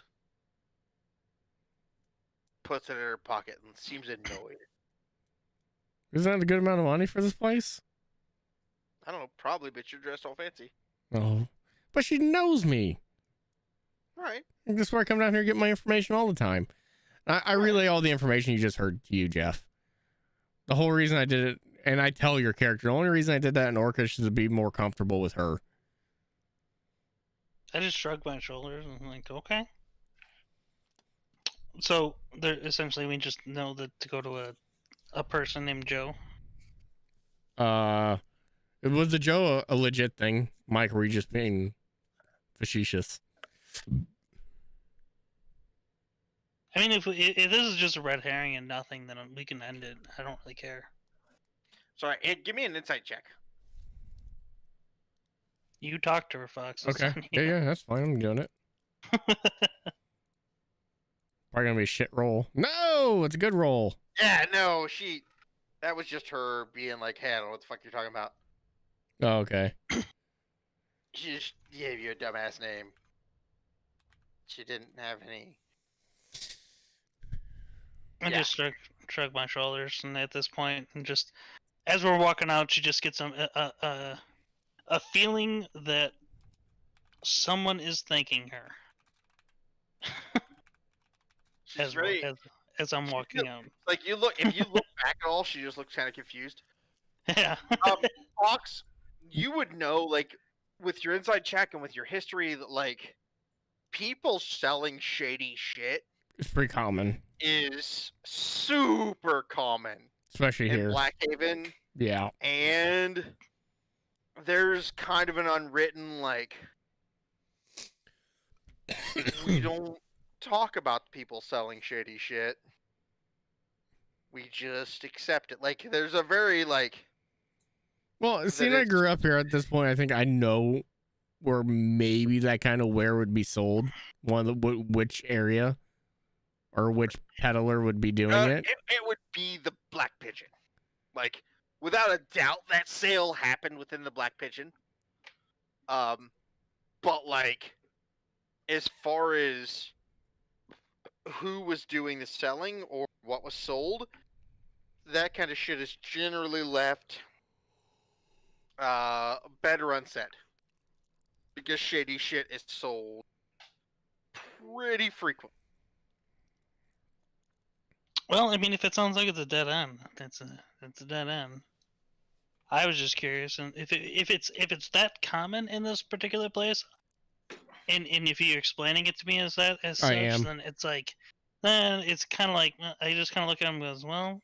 I don't think we're having luck narrowing it down to a specific person. There could be 5, 6, maybe even 10 vendors selling bits and pieces of Griffinware, like whether it's an egg, feathers, beaks. Like, a lot of them would be like people moving through the city. Yeah, traveling merchants. This is a very like a significant shipping point. So you get a lot of like shady behavior moving in and out of the city, and this isn't anything you would necessarily know, Jeff. No, I'll explain it to him though as we're walking back to the Raven's Nest or whatever it's called. I'm just jotting things down in a notebook as we're going by. You would, especially someone as naive as Riley, would be a prime target for sellers of questionable goods. Right, and I think really like Zan just really wanted to just go like give a stern talking to somebody and tell them, why would you be selling something like this to an innocent young girl and get mad at them? Right. That was just like her sense of justice. But if she can't do it, it's not like she understands. So. Right. All right. Is there anything anybody else wants to do today? I will go visit the temple. Okay. See what they got going on. Yeah, for sure. At the temple-y parts. So let me give me just a moment to get my notes opened to the appropriate page.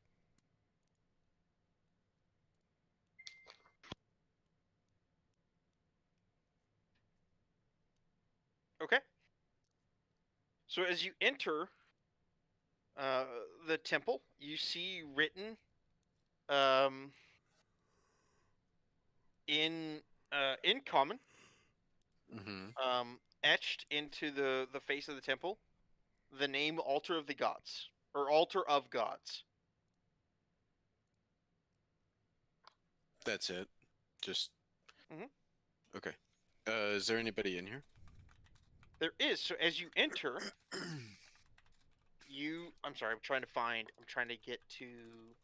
Give me just a moment to make sure that to get to my NPC page for this.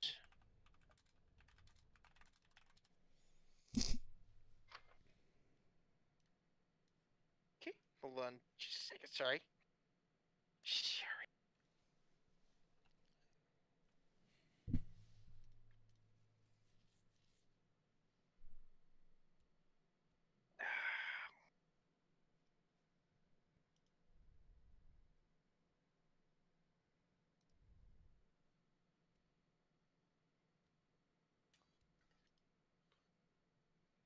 Okay.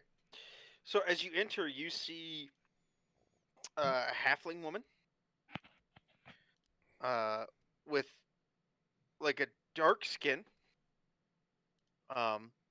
black hair tied into two small tight buns at the back of her head. Fairly average build for a halfling. Wearing a white robe, featuring the god's symbols embroidered in gold over most of the robe. And as far as you can tell, from what you can see, it looks to be most, if not all, of the symbols of the goodly gods. Okay. And as you enter the altar, it's one of the few stone buildings in Blackhaven. The structure is made of white marble, but it's not overly ornate. And it is very large, but it's very simple as well. Around, it is a round structure. And around the walls, as you enter, it's a large open room, and then around the walls are various altars, to each of the goodly gods. Okay.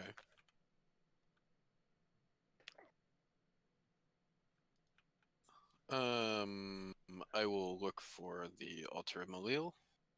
Okay. Yeah, easy enough to find. And just read a little poem out of the book that I got.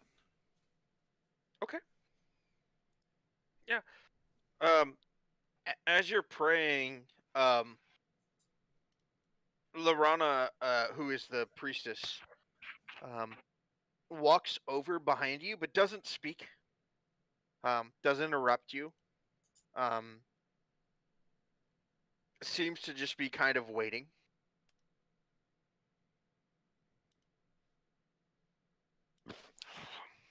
Just, sure. I'll, when I'm done, I'll just, I'll turn around, say yes. And as you turn, you see. Sorry, excuse me. She has her head down, eyes closed, and seems to be Biker mouthing. bars are fun. I know. I saw that a while back when we were talking about the dive bars. Probably mouthing a prayer. Biker bars can be fun. Okay. As you turn. And then kind of looks up once she's done. Can I help you, my daughter? No. Think I found it. Thank you, though. If I can provide any assistance, please let me know. Okay. Sure. I will do that. And she kind of leaves, walking back away from you. Okay. Seems to kind of just have joined you, to join you in prayer. Interesting. Okay.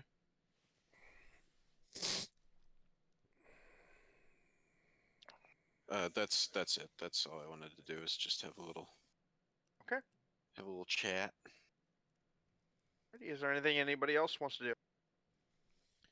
On our walk back to the Ravens' Rest, Did they leave Harvey lose Harvey some time ago? No, he's still there. No, I'm still here. I turned back into essentially the same look, but more human form. The ears go back down and the face widens a bit. Okay. Righty. You guys can. I write that down too as I'm going along. You guys can do anything you want to here. I've got it covered. So if there's something you want to do in town here, I see you write that and ask. Not like.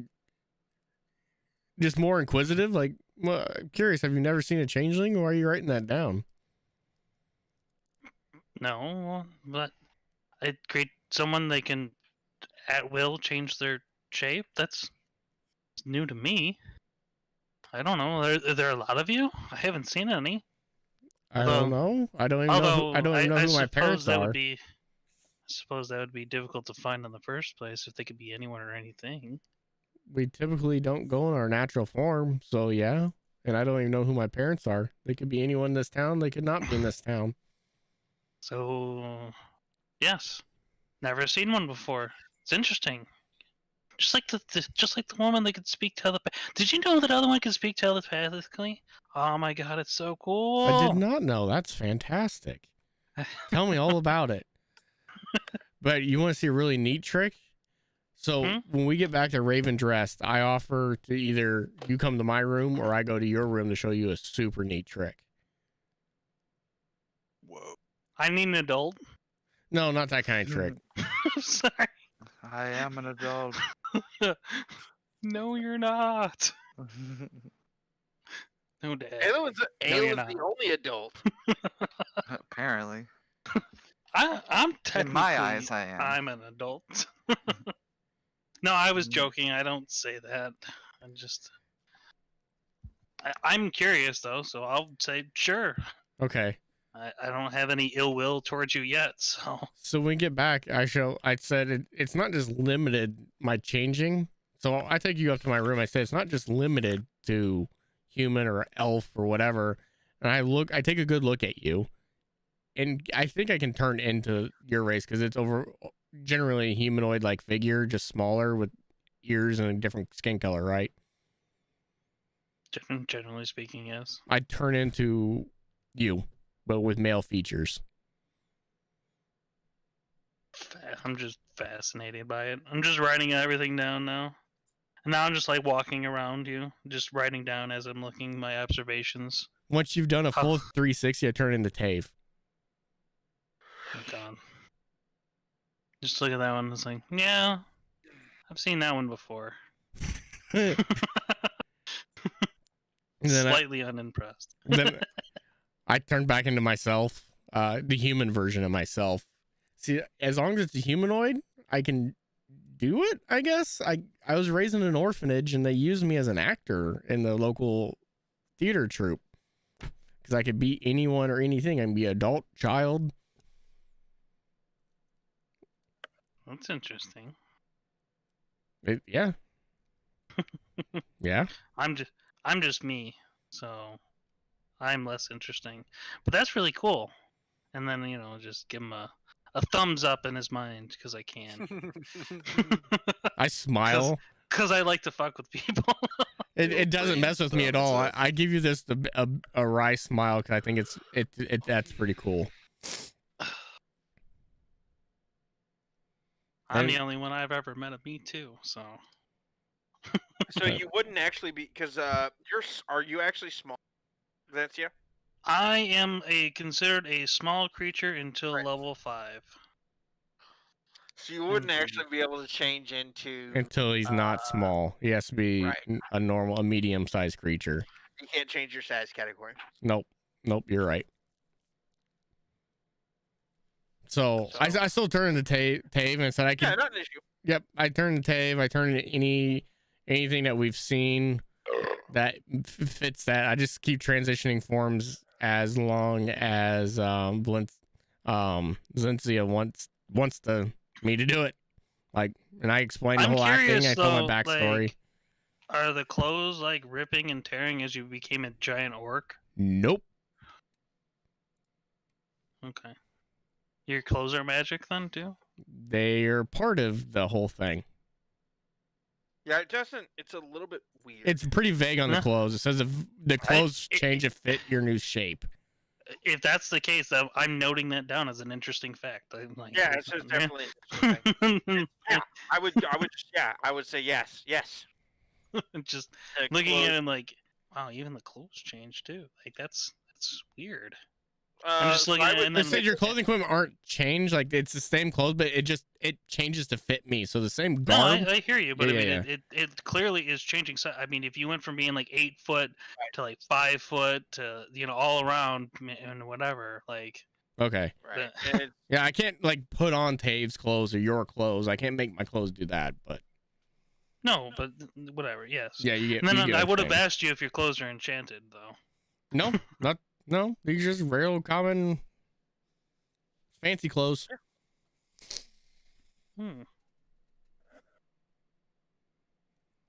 That's cool. So yeah. Okay. Is anybody else doing stuff? Well, I know that the job board is a thing for Scott.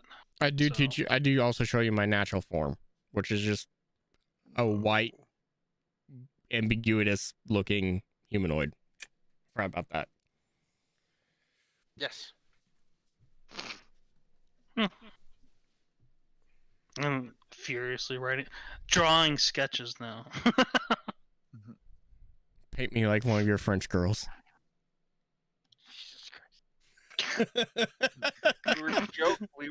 We were talking about gay chicken earlier, but is gay D&D chicken a thing? Is what?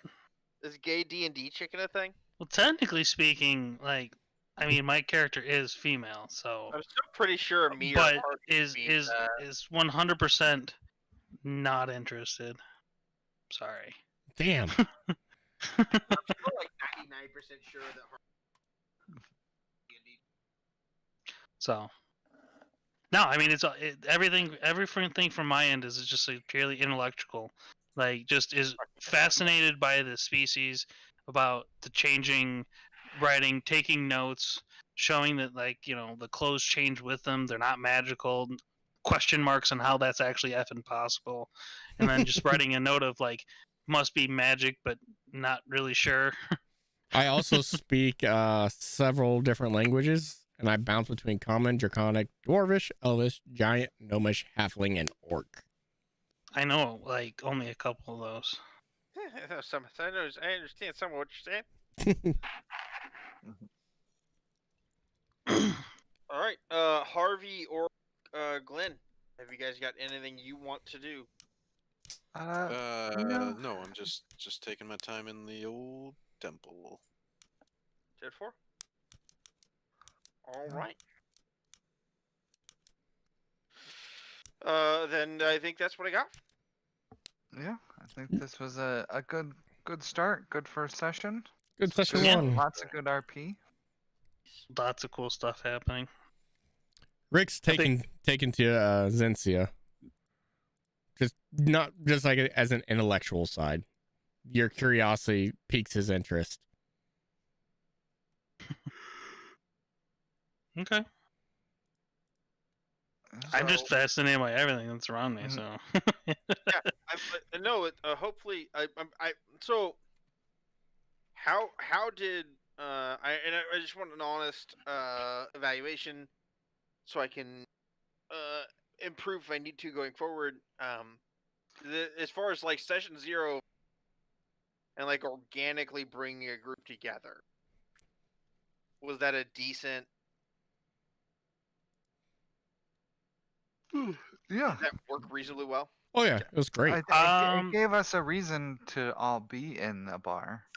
Yeah, right. I wasn't sure how you were gonna do it until you had our common acquaintance be under duress, and then everything made sense for us to work together at that point. Yeah. That was because I was trying to figure out, like, because it's a bit of a disparate group. Right. Yeah. I mean, there's a number of us that already are together. So Yeah, I'm going late. Right, but trying to I make kind it of feel like feel playing it's not Cyberpunk, but I shouldn't. I hey. should go to bed because I think I gotta get up with the kids No. Yeah. tomorrow. Be friends now. Like, Which- right. I mean, without. Well, I'm gonna do without a taking morning away stream agency tomorrow. and such. It's difficult. I'm I definitely agree. go to No, bed. I think I'm it gonna was get well up, done. take a shower, Like I said, I wasn't sure get ready for exactly the how day, you were and do a going to do morning it stream. I gotta until talk to Jeff until though that about person was some, in danger, and it was like, okay, I see how this works. So we're gonna get to know each other and be kind of have a slight Cyberpunk comrade in questions. arms, and 1000% didn't expect you to just murder the Griffins. you didn't think we were gonna murder the Griffins? Yeah. There was one Griffin murdered. Yeah. Yeah. I mean, What'd you think we were gonna do? I don't. They're like. I you am not. took the person that brought us pushing together, got him kidnapped by a thing, Right. and you expect us not to kill said thing. And the thing is, like, I'm not like pushing any fights. I mean, Right, you can't but I mean, really RP your way out of interaction with a Griffin. Yeah. How do you RP your way out of a fight don't with a know. Griffin? I don't know. That's the beauty part. I didn't have any spells that would have affected No, them. it's great. So- No, it's fine. It was I fine. can't charm them because they're not a No, like, person. I'm not like shitting on it. It was awesome. Right. And I didn't want to kill him because I was like, that's not really what my thing I is. just, like, so that's the thing is, like, I'm also trying to figure out you guys, and like your parties and how everything works. So like it's the really fun part for me is then trying to figure out like how is this all going to function. But like so for future information, that fight would have been difficult to find a way out of. Like actually having a fight. Well, I mean, we could have just straight up ignored it. Yeah. Right, you could have ignored it, and then I would have just been shitting my pants trying to figure out what to do. I'd be like, all right, well, that's the thing that's happening, and I don't know what to do now. Are you all friends yet? I think it was good. I mean, I didn't mean to force tension, but I think that having a little bit of tension to start and build from I think that's is great. Yeah, more realistic from a dynamic standpoint. Yeah. Right. Well, I already told you my character's just Yeah, an optimistic character that some likes characters everyone. are already in it, and then yeah. Sorry. While I've got everybody, Bless you. except Scott, because Scott will just do what the fuck he's told. When do we want to actually start gaming? I mean, we originally started the Friday night thing always at 9, so I was kind of just setting the mentality of 9. And part of that is the first Friday of every month, I cook down at the Knights of Columbus in town, and I don't get out till 8 or usually 8:30 or 8:45 at the latest. So like, if we want to just maintain at 9, I'm fine with that. Yeah, 9 works for me. But if that's too late for you guys, I understand you guys can start. And I can just pick up wherever the fuck it is. I'm gonna try to be on at 8 every Friday, but that's largely gonna be me doing prep work. Okay. And that being available if somebody wants to bullshit or has questions. Yeah, that's fine. I just, just stating whatever time we want and just makes it easy for us. So if we want to say, okay, 9 o'clock. It's just that we've had some times for earlier we're like jumping on at like 8:30 and starting early and such. So just want to confirm. The earlier everyone can jump on, the better. Like I'll jump on at 8. I'll be on at 8-ish every Friday. Will be my plan. And then if you have any questions or anything you want to get cleared up, the game actually starts. I can clear them up then. Or I'll just be doing prep work on my own. And then, like, if everybody just happens to be on, I will just start once everybody's. Okay. But we'll if 9 o'clock for start time for everybody, then we'll just aim for 9 o'clock. When I send out that message that like I'm on, I don't want anybody to think that like that means that like you got to get on right now. That's just my like I'm on. If you need or want anything from me, I'm available. Message, I guess. Because I feel like tonight, like I sent out that message, and then I feel like that was like for some of the guys, that felt like a hey, get on, and that's not what I meant for it to be. I didn't even look at my phone until 45 when I saw your message. Right, that's fine. Like, no worries. Like I'm not mad. I just if we want to start early, we can. I think 9 o'clock's a fine time because it's Friday. And we can like pretty much everybody can run pretty late on Friday. Mm-hmm. So like we could run till midnight 30, 1 o'clock, without anybody being too upset. Yeah. Chat. I'm gonna let you guys go. I'm gonna talk to Jeff. We're gonna do our discussion about Cyberpunk. We'll plan on we're just kind of doing some admin stuff with the group. So let's catch you guys tomorrow. Tomorrow morning. I will try to be on by like 8. I'm gonna try 8 a.m. 8 a.m. Central Standard Time tomorrow morning. Cyberpunk Part 4 of our corporal playthrough. Excellent. Love to shove your faces. We'll see you guys then. Everybody happens to be on. Out